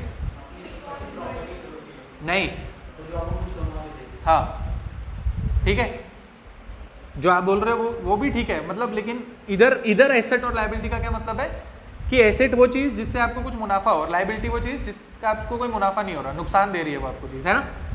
तो अगर यहाँ से किसी ने डिपॉजिटर ने पैसा जमा करा दिया और बैंक उसको अपने पास ही रखे, तो बैंक को तो उस पर ब्याज देना पड़ रहा है, उसके लिए वो लायबिलिटी है, ठीक है। जब तक वो उसको घुमाएगी नहीं, किसमें, लोन में, कोई बोरोवर उससे लेकर नहीं जाएगा, उसको हैवी इंटरेस्ट रेट पे वो लोन नहीं देगी, तब तक उसके पास पैसा जो पड़ा है वो लायबिलिटी। तो इसीलिए ये लाइन आपको क्यों लिखवा रहा हूँ, क्योंकि एमसीक्यू में डायरेक्टली पूछता है, क्या पूछ लेगा वो, money held with the bank, asset होती है लायबिलिटी, तो आपको दिमाग में आना चाहिए क्या, money held with the bank, liability, ठीक है। ठीक है, ये चीज समझ आ गई। अभी बैंक समझ आ गई कि भाई बैंक एसबीआई होता है, पीएनबी होता है, आईसीआईसीआई होते हैं, ये सब बैंक होते हैं, कुछ प्राइवेट बैंक होते हैं, येस बैंक होते हैं, ऐसे, है ना, अलग अलग, एक्सिस बैंक होते हैं। फिर ये एनबीएफसी क्या है, किसी एनबीएफसी का नाम लो जरा, आपको किसी एनबीएफसी का नाम पता है, कौन सी फाइनेंस, चलो बजाज फाइनेंस, बजाज फाइनेंस, है ना। जो भी फाइनेंसिंग कंपनीज होती हैं वो क्या है, एनबीएफसी एक टाइप की, है ना। जैसे क्या, मुथूट फाइनेंस भी होती है ना, मुथूट फाइनेंस, ओसवाल, बजाज फिनसर्व, है ना, होती है, गाड़ी वाड़ी खरीदने जाओगे तो बजाज फिनसर्व वाले, पहले ही आप कैश भी लेकर आओगे तो क्या बोलेंगे, सर आप फाइनेंस करवा लो, है ना, देखा आपने। मतलब आप ऐसे गाड़ी या कुछ खरीदने जाओ तो वहाँ फाइनेंस वाले पहले बैठे होते हैं एकदम कि सर आप गाड़ी फाइनेंस कराओ, ठीक है। वो भी हम समझेंगे कि आपको अगर आपको गाड़ी खरीदनी हो तो कैश पूरा दो तो उसमें फायदा होता है कि फाइनेंस कराओ उसमें फायदा होता है, ठीक है। दोनों ही टाइप में फायदा हो सकता है, लेकिन डिपेंड ये करता है कि आपने जो फिर फाइनेंस से पैसा बचाया उसका आपने क्या किया, ठीक है। तो ये एक चीज समझ आ गई कि money held with the bank जो है वो एक टाइप का लायबिलिटी है, ठीक है, ये समझ आ गई। एनबीएफसी आपको समझ आ गई, जो और कोई फाइनेंस वाली कंपनी जो आपको पैसा दे रही है लेकिन वो बैंक नहीं है, वो क्या है, एनबीएफसी। बात ये भी समझ आ गई। और क्या बताएं, चलो। अगर ऐसा हो जाए कि यहाँ पर कुछ डिपॉजिटर हैं, यहाँ पे कुछ पैसा देने डिपॉजिट कर रहे हैं, और सर बैंक जो है वो सारा का सारा पैसा, सोचे लालची हो जाए क्या कि भाई यहाँ पे 100 रुपये डिपॉजिट हुआ था, 100, और इसको मुझे 3 रुपये देने पड़ने हैं, है ना, 100 पे 3 रुपये देने पड़ेंगे ना, और यहाँ पर अगर मैं पूरे 100 रुपये इसको दे दूंगा तो इससे मुझे 7 रुपये मिल जाएंगे, है ना, इसको इसके 3 रुपये दे दूंगा, 4 रुपये मेरा मुनाफा हो जाएगा। समझ आ रही है ना, इसे 100 इसलिए पकड़ा ताकि आपको समझ आ जाए, है ना। अगर बैंक के दिमाग में यही चीज होगी, जितना पैसा उसके पास आ रहा है वो सारा का सारा अगर वो आगे बोरोवर को दे दे फिर तो दिक्कत हो जाएगी, है ना। बैंक रन की सिचुएशन में दिक्कत हो सकती है। बैंक रन क्या होता है, भाई कोई अफवाह फैला दे, अभी आपके व्हाट्सएप पे या मैसेज आ जाए कोई, ठीक है, आते रहते हैं ना, टेक्स्ट मैसेज आते रहते हैं ना, आपका कोका कोला का 1 करोड़ का कुछ निकला है, आप आके ले लो, है ना। वैसे आपको कोई टेक्स्ट मैसेज आ जाए, भाई कल को आपका बैंक बंद होने वाला है ना, आप जाओ उधर, वहाँ बाहर लंबी लाइन लग जाएगी, लाओ मेरे पैसे आप मुझे वापस करो, है ना। बैंक के पास पैसा नहीं होगा उस टाइम पे, इसीलिए बैंक को बैंक रन वाली सिचुएशन से बचने के लिए कुछ पैसा जो है वो रिजर्व में रखना पड़ता है ना, कुछ पैसा जो है वो रिजर्व में रखना पड़ेगा, कुछ पैसा वो रिजर्व में रखेगी, कुछ ही पैसा वो है जो आगे देगी लोन में, आगे जो है कुछ पैसा ही लोन में देगी, जितना उसको पैसा मिलेगा उसका कुछ पैसा रिजर्व में रखेगी, कुछ पैसा लोन में देगी।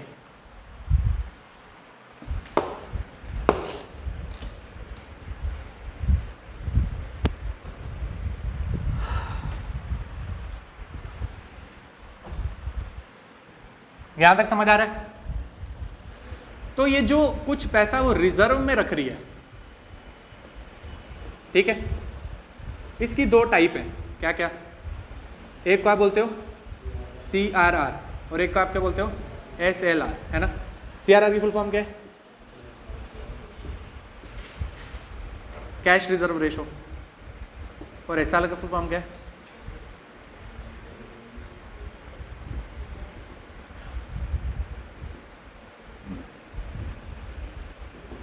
स्टैट्यूटरी लिक्विडिटी रेशो, ठीक है। एक हो गया CRR, एक हो गया SLR।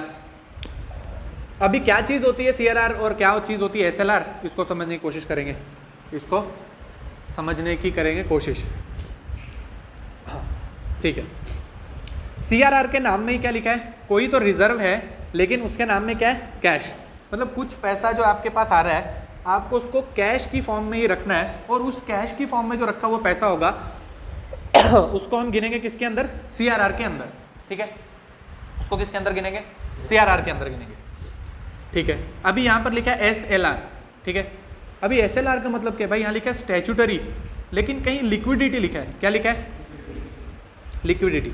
लिक्विडिटी का मतलब क्या है कि कोई भी आपके पास जो पैसा है या कोई भी आपके पास मटेरियल है जिसकी कोई वैल्यू है, वो कितना ज़्यादा लिक्विड है। लिक्विड का मतलब आप उसको बेचने के लिए निकलोगे तो कितना जल्दी आपको उसके बदले में पैसा मिल सकता है, उस चीज़ को क्या बोलते हैं, लिक्विड। कोई कितना है, जैसे मैंने इधर क्लास पढ़ाई, मुझे कुछ पैसे मिले, मैं बाहर गया एक प्लेट मोमो खा ली, ठीक है, बात समझे। तो मेरे पास पैसे थे, पैसा मोस्ट लिक्विड है ना। करेंसी जो होती है वो सबसे ज़्यादा लिक्विड है, सीधा मैंने दिया और मुझे उसके बदले कोई चीज़ मिल गई, ठीक है। उससे आप ऊपर जाओगे तो जैसे गोल्ड थोड़ा कम लिक्विड है ना, गोल्ड को मैं लेकर जाऊंगा दुकान पे बेचूंगा, फिर मुझे पैसा मिलेगा, फिर उससे मैं तीसरी चीज़ खरीदूंगा, है ना। उससे आप ऊपर चले जाओगे शेयर बॉन्ड, ठीक है, और ज़्यादा और मतलब और कम लिक्विड, ठीक है। पहले शेयर बॉन्ड किसी को बेचूंगा, फिर वही सारी चीज़ें आ गई, सेम चीज़, ठीक है। तो कैश आप क्या बोलोगे, कैश जो होता है वो most liquid, cash most liquid. और फिर उसके बाद आप बोलो गोल्ड, शेयर, बॉन्ड, ये सारी जो चीजें होती हैं लेस लिक्विड।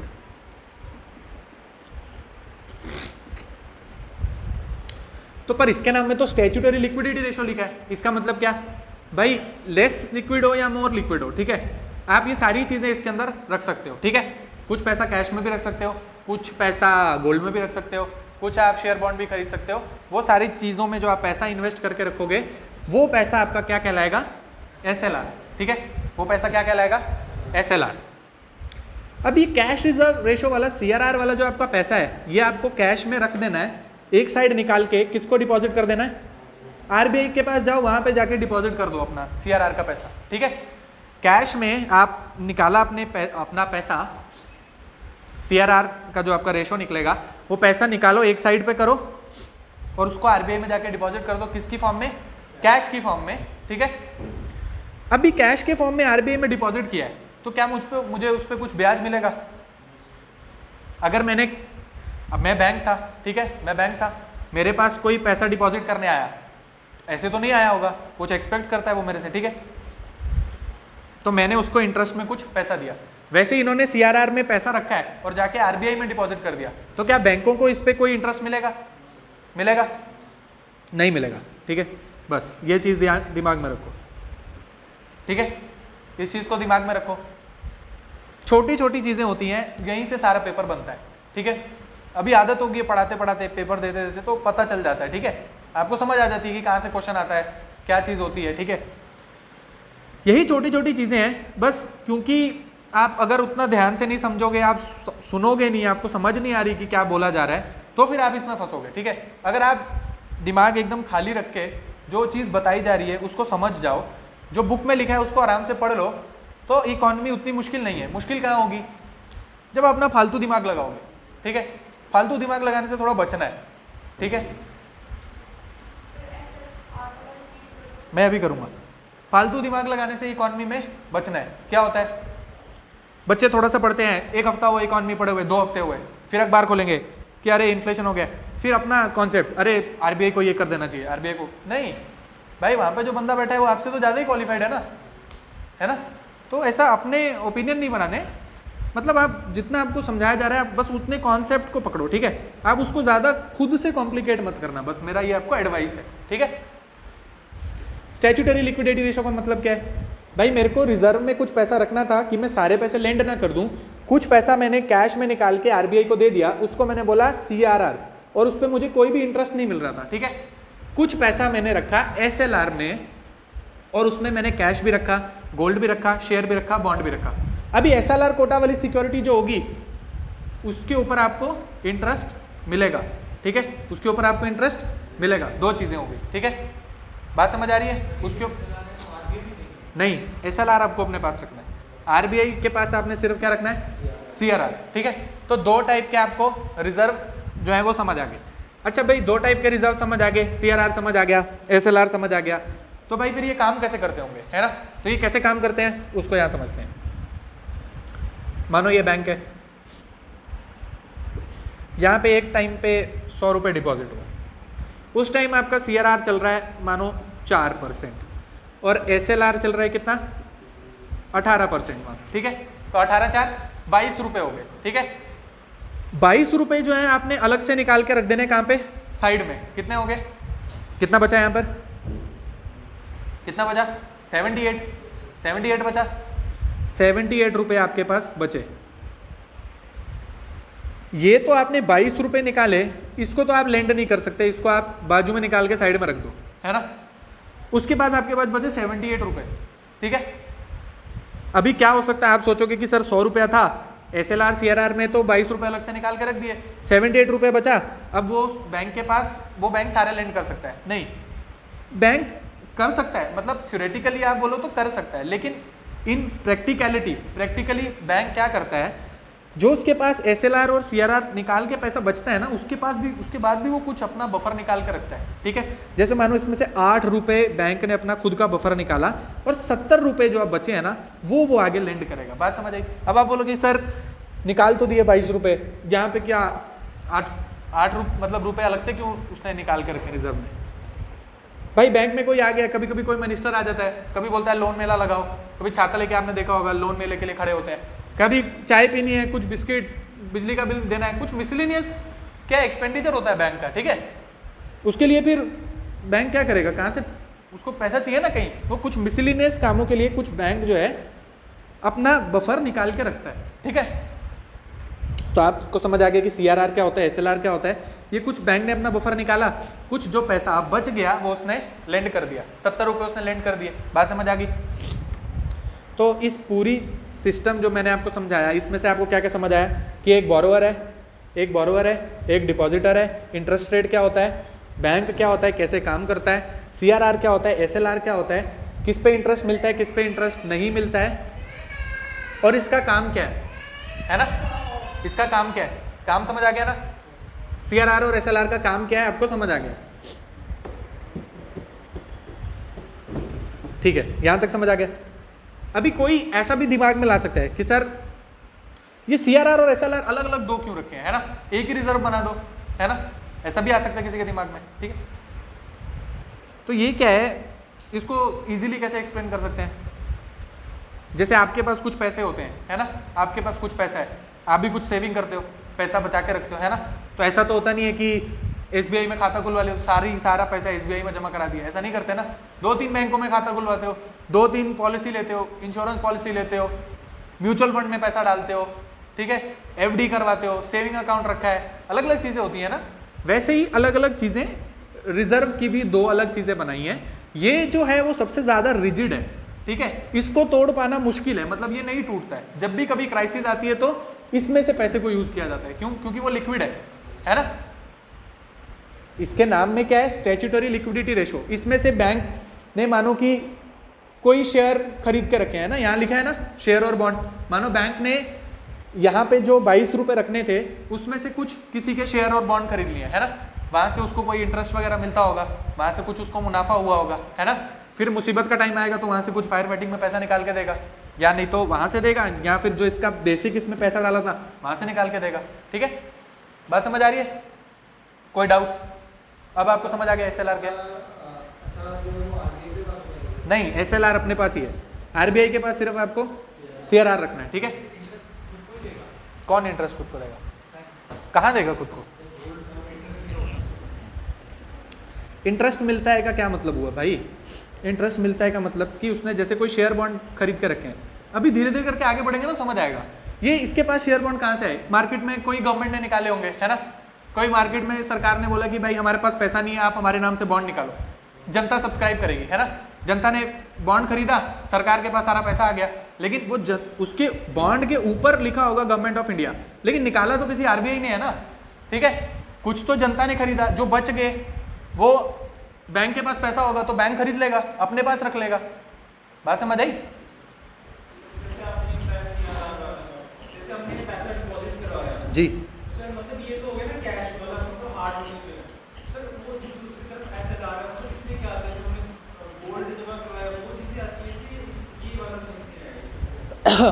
नहीं हमने करवाई है वो नहीं आती है भाई, हमने नहीं, बैंक जो है वो खुद भी तो कुछ करता है ना, बैंक का सिर्फ ये काम नहीं होता है कि खुला है और आप पैसे डिपॉजिट कराओ, बैंक का धर्मदान नहीं है ना, बैंक खुद में भी कोई एक एंटिटी है, खुद भी तो वो पैसा कमाता है, जब डिविडेंड के रूप में सरकार को पैसा देता है, आपने देखा होगा, है ना, आपने देखा होगा ना, जैसे डिविडेंड के रूप में आरबीआई जो होती है सरकार को कुछ पैसा देती है, उसमें बहुत लड़ाई चल रही थी कि और पैसा देना चाहिए, इन्होंने बहुत ज़्यादा बफर बना के रखा है, न्यूज़ में आपने पढ़ा होगा।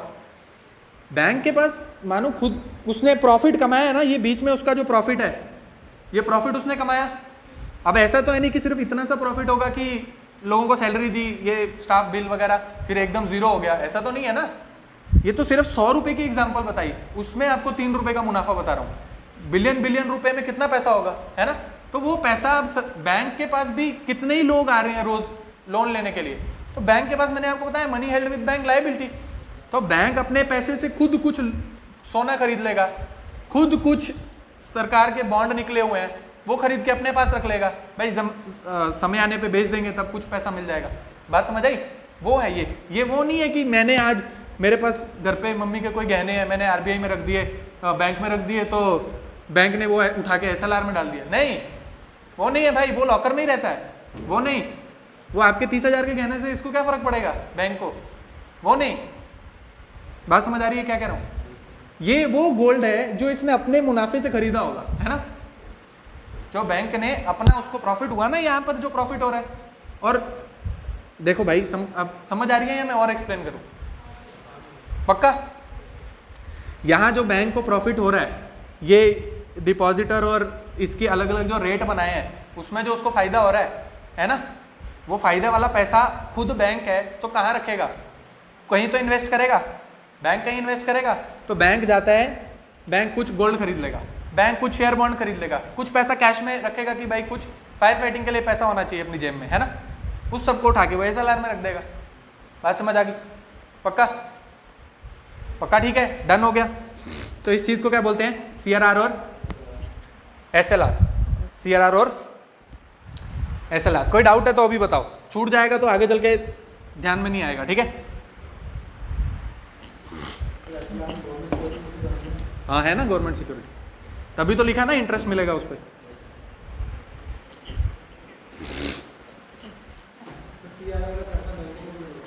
क्या चीज?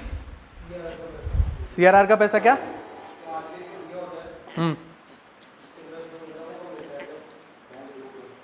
नहीं, थोड़ा जोर से बोलो यार, सुनाई नहीं दे रहा। जो बैंक का पैसा आरबीआई को दिया है सीआरआर का, उसमें क्या बैंक को नहीं मिलता है? वो क्यों मिलेगा बैंक को?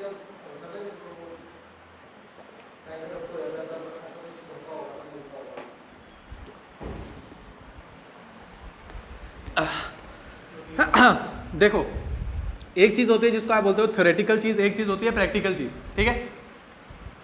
जितना हमें बुक से पढ़ने को मिलता है उसमें ऐसा लिखा होता है कि सीआरआर का पैसा बैंक जो है वो आरबीआई में डिपॉजिट कर देता है।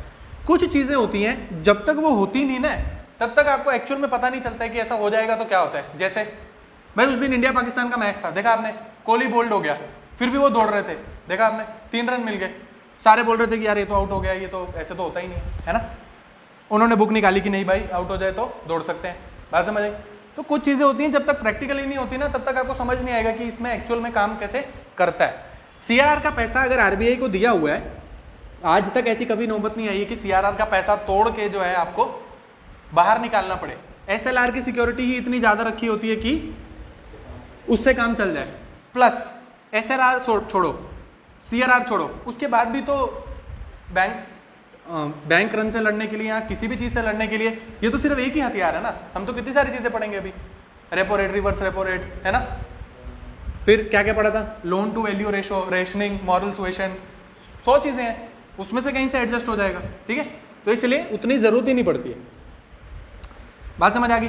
तो ये क्या चीज़ पढ़ ली हमने, CRR पढ़ लिया और SLR पढ़ लिया। अभी भाई CRR हो, SLR हो, कोई भी चीज़ हो, काम उसका कहाँ पर आएगा, इन्फ्लेशन से लड़ने के लिए, है ना। अभी के लिए इन्फ्लेशन क्या होता है, क्यों होता है, क्यों होता है समझ लेते हैं, उसके टाइप वगैरह अलग से जब चैप्टर आएगा तब पढ़ेंगे, है ना, ठीक है। इन्फ्लेशन का मतलब क्या है, महंगाई। आपको हिंदी में क्या समझ आती है भाई, इन्फ्लेशन है बहुत, क्या, महंगाई, है ना। रिसेशन मतलब मंदी, है ना, मंदी चल रही है, और इन्फ्लेशन मतलब बहुत ज़्यादा महंगाई। वही एक एग्जांपल जो बुक में दी होती है और सारी जगह हम पढ़ते हैं, क्या, हमने माना कि 1 kg क्या है, एप्पल, 1 kg एप्पल, और उसका साथ में इक्विलिब्रियम बना हुआ है 50 रुपये का, है ना। 50 रुपये के 1 kg एप्पल, 50 रुपये के 1 kg एप्पल मिल रहे हैं, और अचानक से ऐसा हो जाए कि लोगों के हाथ में, मतलब यहाँ पे लोग हैं लाइन में खड़े हैं, क्या, एप्पल खरीदने के लिए, और लोगों के हाथ में बहुत सारे पैसे आपने एक्स्ट्रा पकड़ा दिए, ठीक है, रुपी, लोगों के हाथ में आपने ज़्यादा पैसे पकड़ा दिए। कैसे भाई, आपके घरों में कोई जैसे बुजुर्ग लोग होते हैं, या फिर आप जैसे कभी चाय पीने जाओ, है ना, वहाँ पे कुछ बूढ़े अंकल होते हैं, बीड़ी पीते रहते हैं, और क्या साथ में अखबार पढ़ते हैं, पुराने गाँव में। वो क्या बात करते हैं, अरे सरकार के पास इतना पैसा है, नोट छाप के जो है सबको दे देना चाहिए, है ना, है ना, नोट छाप के पूरा लोगों को दे दो, उससे क्या होगा, नोट छाप के आपने सबको दे दिया, उससे क्या हुआ, लोगों के हाथ में पैसा बढ़ गया, लोगों के हाथ में पैसा बढ़ गया, लेकिन उसके मुताबिक, उसके कंपैरिजन में यहाँ पे एप्पल नहीं बढ़ा है ना, एप्पल की क्वांटिटी उतनी है, लोगों के हाथ में पैसा ज़्यादा आ गया सिर्फ, है ना। तो जो चीज़ पहले 50 रुपये की बिक्री थी, भाई इसके पास पैसा है, ये बोलेगा भाई मैं 100 रुपये दूंगा, मुझे दे दे, ये बोलेगा मैं 200 दूंगा, ये बोलेगा 300, एक टाइम आएगा जब ये 1 kg से 500 तक के पहुंच जाएंगे, है ना। बात समझ आ रही है, क्यों हो रहा है ऐसा, क्योंकि भाई लोगों के हाथ में पैसा ज़्यादा आ गया, है ना। उसके कंपैरिजन में जो आपकी सप्लाई थी, ये डिमांड यहाँ से इंक्रीज होगी, है ना, डिमांड, सेब की डिमांड बढ़ गई। कैसे भाई, बहुत सारे लोग लाइन में खड़ गए हैं, डिमांड कर रहे हैं बहुत ज़्यादा, और पीछे से सप्लाई जो है वो इंक्रीज हो नहीं रही है, तो too many people chasing too few goods, ऐसे इसको बुक में लिखा होगा, ठीक है, too many people chasing too few goods, लिख लो।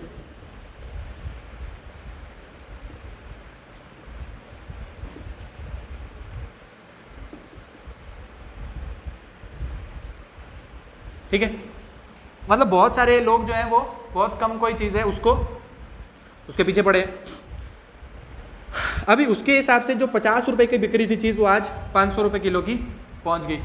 अभी इक्विलिब्रियम ये बना था, आज की स्टेट ये आ गई, तो हम क्या बोलेंगे, महंगाई बढ़ गई, है ना, हम क्या बोलेंगे, महंगाई बढ़ गई। अभी महंगाई बढ़ गई है और इसको नॉर्मल पोजीशन पे आपको वापस लेकर आना है, तो दो चीज़ें की जा सकती हैं, क्या, एक तो लोगों के हाथ में जो पैसा था उसको वापस खींच लो, है ना, ठीक है, या फिर यहाँ से आप जो है सप्लाई को बढ़ाओ, ठीक है, यहाँ तो डिमांड को कम करो या सप्लाई को बढ़ा दो।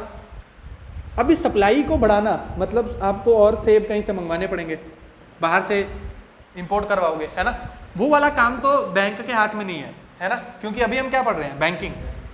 बैंक के हाथ में ये काम नहीं है कि आप बाहर से और इंपोर्ट करवाओ, बैंक के हाथ में ये है कि आप जैसे कैसे करके ये हाथ से पैसा कम करवाएंगे इनके, है ना। बैंक के हाथ में क्या है भाई, लोगों के हाथ से पैसा कम करवाओ। अभी बस यही गेम है सारी कि लोगों के हाथ से पैसा कम करवाना है, ठीक है, इन्फ्लेशन को रोकना है, इन्फ्लेशन से लड़ना है। जो उसमें आर्टिकल आया न्यूज़पेपर में वो भी क्या है, इन्फ्लेशन से कैसे लड़ना है, ठीक है। पिछली बार जब मैं यहाँ पे क्लास ले रहा था उस टाइम इन्फ्लेशन नहीं था, उस टाइम उल्टा रिसेशन था, डिफ्लेशन चल रहा था, ठीक है ना, कोविड के बाद का समय, कोई बाहर नहीं निकल रहा है, कोई खरीद फरोख्त नहीं हो रही, ठीक है। इस टाइम वॉर हो रही है, इन्फ्लेशन बढ़ गया है, तो अब आपको और अच्छे से समझ आएगा। ये पिछली बार क्या पता थोड़ा बहुत ऐसा होता हो, ठीक है। ये चीज होगी इन्फ्लेशन की, है ना। उल्टा भी हो सकता है, रिसेशन, मंदी, डिफ्लेशन, उसमें क्या हो रहा है, 50 रुपए के 1 kg सेब अभी इक्विलिब्रियम बना है ना, लेकिन मानो यहाँ पे बाहर से इंडिया ने बहुत ज़्यादा इंपोर्ट कर लिया, बहुत ज़्यादा, सेब ही सेब हो गया, हर जगह सेब ही सेब हो गया, है ना, सेब ही सेब हो गया, है ना। और लोग खड़े हैं 50 रुपये दे रहे हैं इसके, लेकिन इतना है, अब भाई ये ख़राब हो जाएगा, कोल्ड स्टोरेज नहीं है, सेब पेरिशेबल आइटम है ना, ठीक है। डिमांड है नहीं उतनी, सप्लाई इतनी ज़्यादा है, तो क्या 50 रुपये का जो बिक रहा होगा वो बोलेगा भाई ख़राब हो जाएगा मेरा, तो यार 30 रुपये में खरीद ले भाई तू, है ना, 20 रुपये में खरीद ले, 10 रुपये के 1.5 किलो, है ना। आप मंडी में रात के समय जाते हो तो क्या उनको पता है ख़राब हो जाएगी चीज़, सुबह जो 20 रुपये किलो बिक रहा होता है शाम को 10 रुपये की आप ले लो, है ना, ठीक है। तो उसका उल्टा क्या हो गया, इन्फ्लेशन का उल्टा डिफ्लेशन, रिसेशन, एक ही, क्या उसमें डिफरेंस है वो आगे चल के देखेंगे। मतलब आप समझ लो कि इधर महंगाई तो उधर मंदी, ठीक है, बात समझ आ गई। इस चीज़ से लड़ने के लिए हम CRR और SLR को कैसे यूज़ करें अभी वो देखेंगे, ठीक है। CRR और SLR को कैसे यूज़ करेंगे, तो अभी देखते हैं कैसे यूज़ करेंगे कि CRR SLR को इंक्रीज करना चाहिए कि डिक्रीज करना चाहिए, है ना। वापस आ जाओ इधर, ये बैंक, यहाँ पे 100 रुपये डिपॉजिट हुआ, 22 रुपये कहाँ चला गया, CRR SLR में, ठीक है। इधर कितना बचा, 78 रुपये। अभी लोगों के हाथ में 78 रुपये हैं, ठीक है, ठीक है। अभी इतना पैसा लोगों के पास है, मानो कि ये वो कंडीशन है जब लोगों के पास हाथ में बहुत पैसा है, आपको लोगों के हाथ से पैसा कम करना है ना। लोगों के हाथ से पैसा कैसे कम कर सकते हो भाई, आप ये CRR SLR को इंक्रीज कर दो, है ना। CRR SLR को इंक्रीज किया, कितना कर दिया, मानो 40 कर दिया, कितना कर दिया, 40।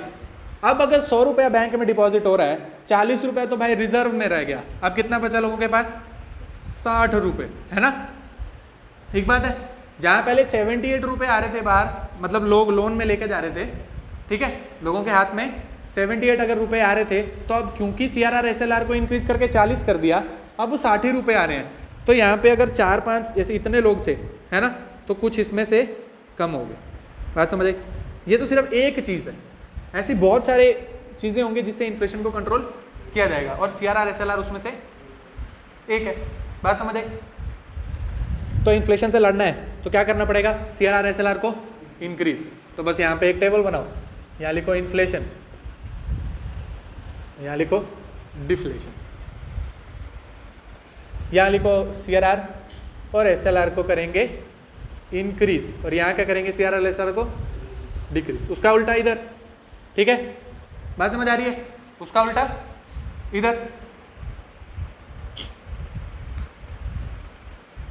तो इतनी बात पहले आप पकड़ोगे, आपको समझ आ रही है कि नहीं आ रही है, फिर आगे बढ़ेंगे।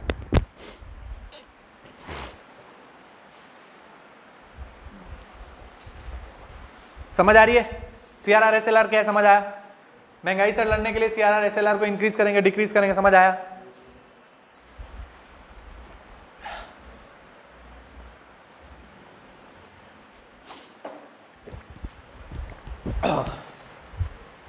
पक्का, कोई डाउट है, आपको डाउट है, पक्का, ठीक है।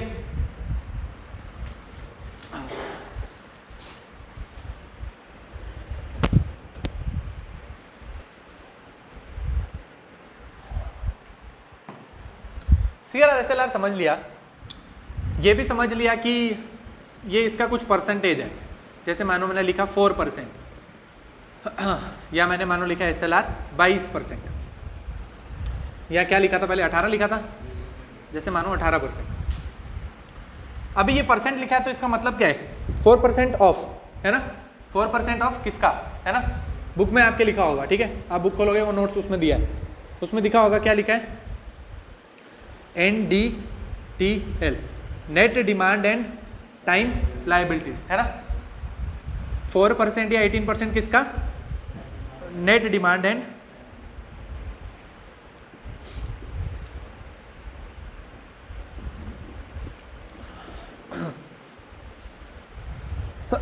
Net demand and time liabilities, ठीक है। अभी ये NDTL में ये डिमांड और टाइम लाइबिलिटी का मतलब क्या है भाई, एक चीज़ होती है जिसको आप बोलते हो डिमांड लाइबिलिटी, एक चीज़ होती है जिसको आप क्या बोलते हो, टाइम लाइबिलिटी, ठीक है। डिमांड लाइबिलिटी में क्या क्या आएगा, है ना। डिमांड लाइबिलिटी में क्या आता है, डिमांड लाइबिलिटी में जैसे आता है कासा, है ना, करंट अकाउंट, सेविंग अकाउंट, है ना। डिमांड डिपॉजिट में क्या आता है, करंट अकाउंट और सेविंग अकाउंट। और टाइम लाइबिलिटी में जैसे क्या आता है, टाइम लाइबिलिटी में हाँ FD fix deposit. Demand liability में क्या आया? Current account, saving account. Time liability में क्या आया? Fix deposit. ठीक है भाई, यहाँ पे लिखा है करंट अकाउंट, सेविंग अकाउंट। कुछ आपको डिफरेंस पता चलता है करंट अकाउंट और सेविंग अकाउंट में? क्या डिफरेंस है, क्या डिफरेंस होता है?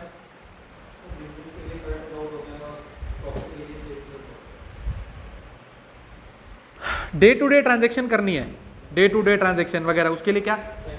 उसके लिए नहीं, डे टू डे ट्रांजेक्शन करनी है उसके लिए क्या? करंट अकाउंट, है ना। डे टू डे ट्रांजेक्शन का मतलब क्या है भाई? इसके नाम में क्या? Saving account. ठीक है, उसका मतलब क्या होता है? सिंपल, कि इस वाले खाते में आपने पैसा रखा होगा तो ब्याज मिलेगा, सिंपल बात।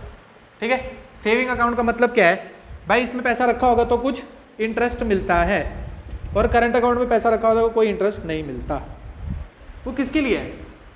पैसा आपने कहीं बैंक में रखा है, ठीक है, अब आप सारा पैसा जो है बैंक में सेविंग अकाउंट में नहीं डालते हो, कुछ पैसा आपको रियल टाइम में चाहिए होता है। आज पैसा आ रहा है, आधे घंटे में निकल रहा है, वो फिर उसको सेविंग अकाउंट में डालने की कोई जरूरत नहीं है, करंट टाइम पे आपका उसके ट्रांजेक्शन हो रहे हैं। ठीक है, तो बड़े बड़े बिजनेस फर्म होते हैं ना, बिजनेस करने वाले धंधा, जिनके पास ज़्यादा पैसा है, वो ज़्यादा ये करंट अकाउंट वाले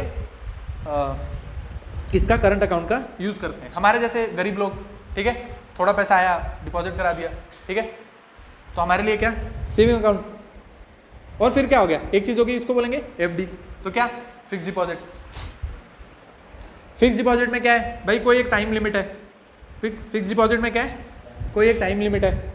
टाइम लिमिट का क्या मतलब है भाई? आपने एफडी करवा ली 5 साल की, 5 साल की एफडी करा ली, कितने? 1 लाख की करवा ली, मान लो 1 लाख की एफडी करा ली 5 साल के लिए, ठीक है, मतलब वो लॉक हो गया पैसा, आप उधर से आप निकाल नहीं सकते। ठीक है, तो एक टाइप की अब आप डिमांड नहीं कर सकते मुझे वो पैसा दे दो, टाइम लाइबिलिटी होगी वो, कि 5 साल के बाद मिलेगा, है ना।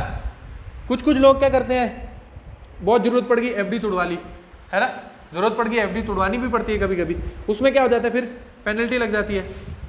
ठीक है, पेनल्टी लग जाती है। जितना आपने सोचा होगा कि 1 लाख की एफडी 5 साल के बाद इतना पैसा देगी, उतना नहीं मिलता, उसमें कुछ पेनल्टी लगे कट जाता है, बाकी पैसा आपको मिल जाता है। ठीक है, बात समझ आ गई कि नेट डिमांड लाइबिलिटी क्या होती है और टाइम लाइबिलिटी क्या होती है। ठीक है, समझ आ गया। करंट अकाउंट, सेविंग अकाउंट और एफडी। ठीक है, अब सिंपल सवाल भाई, टाइम लाइबिलिटी बैंक की ज़्यादा होगी या डिमांड लाइबिलिटी? बैंक की टाइम लाइबिलिटी ज़्यादा होगी या डिमांड लाइबिलिटी? नहीं यार, पिछली बार भी बताया था टाइम लाइबिलिटी ज़्यादा होगी, पिछली बार भी बताया था मैंने आपको। कैसे भाई? लोग एफडी में ज़्यादा इंटरेस्ट मिलता है ना, एफडी में ज़्यादा इंटरेस्ट मिलता है, तो वहाँ एफडी में पैसा डालेंगे ज़्यादा, सेविंग अकाउंट में कम पैसा डालेंगे। बात समझ आ रही है? सेविंग अकाउंट में लोग उतना ही पैसा डालते हैं जितना उसको, थोड़ा बहुत पैसा डालते हैं ना, कैश में चाहिए, थोड़ा कार्ड यूज़ कर लिया, ज़्यादा जो पैसा होता है एफडी करा के रख देते हैं, है ना। तो इसीलिए बैंक की टाइम लाइबिलिटी जो होगी हमेशा ग्रेटर देन होगी उसके डिमांड लाइबिलिटी से। फिर से कोई छोटा एमसीक्यू का सवाल, ठीक है, time liability is always greater than demand liability. ठीक है, यूपीएससी में आने के काम चांसेस कम है, वो केएस वेएस में पूछ सकता है। ठीक है, ठीक है, ऐसा तो नहीं है ना आप केएस का एग्जाम नहीं दोगे भाई? दोगे ना, केएस का भी तो एग्जाम दोगे ना भाई। आजकल केएस का एग्जाम यूपीएससी से टफ हो गया है बहुत ज़्यादा। 2022 का पेपर तो एकदम ही चक्कर ही आ गए थे बच्चों को, देखा था मैंने, है ना। 2-3 मेरी क्लास में तो 10-15, मतलब अगर 20-25 बच्चे बैठे थे तो 10 बच्चे तो आए ही नहीं सेकंड पेपर में, गायब हो गए फर्स्ट पेपर के बाद।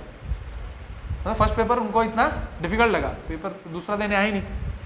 तो ऐसा मत सोचना अब कि केएस में अच्छी चीज़ें नहीं आती है ना, काफ़ी पेपर उसका टफ हो गया। देखा आपने इस बार का पेपर 2022 का पेपर देखा आपने?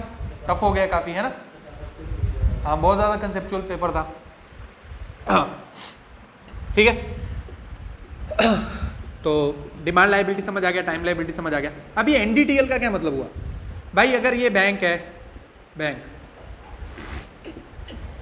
मानो 10 करोड़ रुपया जमा हुआ, मानो 2 करोड़ रुपया लोन में भी दे दिया, बैंक के पास कितना बचा? 8 करोड़। या मानो लोन में नहीं दिया, छोड़ो, ऐसे कंफ्यूज हो जाओ। मानो 10 करोड़ रुपया है, बैंक में डिपॉजिट हो गया, मैंने कुछ ट्रांजेक्शन की, टीवी खरीदा, गाड़ी खरीदी, ठीक है, 1 करोड़ रुपया मैंने इसमें से निकाल लिया। अब कितना बचा बैंक के पास? 9 करोड़ रुपया। तो मान लो अब ये बैंक का क्या है? नेट डिमांड और टाइम लायबिलिटी। ठीक है, ये बैंक का क्या हो गया? नेट डिमांड और टाइम लायबिलिटी। मतलब क्या हुआ? मतलब उसके पास जितना पैसा जमा हुआ था प्लस रियल टाइम में उसका जितना पैसा निकल भी रहा है उसको भी वो माइनस करता रहेगा, तभी तो वो नेट बनेगा ना, है ना। अगर मैं मानूं कि मैंने इतना जमा करा दिया, इतने की एफडी है, साथ साथ में लोग अपना कार्ड यूज कर रहे हैं, कोई निकाल रहा है पैसा, फिर नेट कैसे निकालोगे आप? नेट ऐसे ही निकालोगे, कुछ पैसा जमा हुआ है उसमें से रियल टाइम आप जितना पैसा उसमें से निकालते जा रहे हो वो माइनस करो उसमें से, तो आपका क्या बनेगा? नेट डिमांड और टाइम लायबिलिटी। तो ये आपका क्या बन गया? NDTL। अब इस NDTL का 4% और 18%, बात समझ आई? इस NDTL का 4% और 18%, 4% ऑफ क्या? 4% ऑफ NDTL। CRR है 4%, लेकिन किसका है? इस NDTL का। अब आप एक और बात देखो, सभी बैंकों के लिए CRR तो सेम है, सभी बैंकों के लिए SLR भी सेम है, 4% और 18%, लेकिन हर बैंक का अपना NDTL अलग अलग है। बात समझ आ रही है? हर बैंक का NDTL अलग अलग होगा। तो एब्सोल्यूट टर्म में किसी बैंक का 4% ज़्यादा हो सकता है, किसी बैंक का 4% कम हो सकता है, समझ आई? इसलिए बड़े बड़े बैंक होंगे, SBI, उसका CRR 4% का एब्सोल्यूट वैल्यू जो होगा वो ज़्यादा होगा। किसी छोटा AU स्मॉल फाइनेंस बैंक उसका NDTL ही कम होगा तो उसका 4% भी कम बनेगा। बात समझ आई? बात समझ आ गई? तो ये चीज़ मैंने आपको बतानी। तो इस चीज़ को बोलते हैं नेट डिमांड और टाइम लायबिलिटी, और CRR है 4%, SLR 18% जैसे, और किस पे कैलकुलेट करते हैं? NDTL के ऊपर। NDTL का मतलब वो क्या होता है? नेट डिमांड और टाइम लायबिलिटी। डिमांड लायबिलिटी क्या होती है? Current account, saving account. Time liability क्या होती है? Fix deposit. फिक्स डिपॉजिट में से आप FD में से पैसा तोड़ोगे, आपको इंटरेस्ट पड़ेगा, वो सारी पेनल्टी पड़ेगी, वो सारी चीज़ समझ आ गई? NDTL कैलकुलेट कैसे करते हैं? डेली डेली कैलकुलेट नहीं होता, फोर्टनाइट पे कैलकुलेट होता है, मतलब 14 दिन के बाद। ठीक है, फोर्टनाइट। फोर्टनाइट के बाद आप कैलकुलेट करते हो। ठीक है, फोर्टनाइट के बाद कैलकुलेट किया आपने, और NDTL के ऊपर आपने 4% अलग से CRR निकाल दिया और 18% जो है SLR निकाल दिया। ये फोर्टनाइट पे रखते हैं, ये आपको उतना ध्यान में रखने की जरूरत नहीं है, फिर भी इंफॉर्मेशन थोड़ी आपको पता होनी चाहिए। ठीक है, एक्स्ट्रा इंफॉर्मेशन। और अगर इसको आप मेंटेन ना करो, 4% आपने मेंटेन नहीं किया, SLR आपने मेंटेन नहीं किया, तो इस पर भी आपकी पेनल्टी लगती है। और एक चीज़ यहीं पर लिख कर रखो, क्या यहाँ की जो पेनल्टी लगती है उसको किसके साथ जोड़ा हुआ है? यहाँ पे जो पेनल्टी लगती है ना, यहाँ पे जो पेनल्टी लगती है उसको किसके साथ जोड़ा हुआ है? बैंक रेट के साथ। ठीक है, किसके साथ जोड़ा है? बैंक रेट के साथ। बस इतनी चीज़ आप अभी ध्यान में रखो, कल की क्लास में जब हम आएंगे तो हम पढ़ेंगे रेपो रेट क्या है, रिजर्व रेपो रेट क्या है, MSF क्या है, LSF क्या है, बैंक रेट क्या है, तो समझ आएगी कि यहाँ पे जो बैंक रेट बताया गया है उसका क्या काम है और कैसे पेनल्टी को उन्होंने बैंक रेट के साथ जोड़ा है। बात समझ आई? वैसे बैंक रेट का कोई काम नहीं होता ज़्यादा। ठीक है, ज़्यादा काम क्या है? पॉलिसी रेट जो होता है सरकार का क्या होता है? Repo rate. पॉलिसी रेट सरकार का क्या है? Repo rate. रेपो रेट को ही वो बढ़ाती घटाती है। ठीक है, उसके साथ बाकी चीज़ों को जोड़ा हुआ है। रेपो रेट घटा बढ़ा घटा, उसके हिसाब से बैंक रेट कम ज़्यादा हुआ, MSF कम ज़्यादा हुआ, बैंक रेट कम ज़्यादा हुआ। ठीक है, बात समझ आई? तो आज यहाँ तक रखो, कल आएंगे तो आगे की तरफ यहाँ से बढ़ेंगे। ठीक है, पेनल्टी लगेगी कैसे? देखो, फोर्टनाइट पे आपने कैलकुलेट किया, आज आपने कैलकुलेट किया, 4% आपको रखना था, आपने 4% मेंटेन नहीं किया।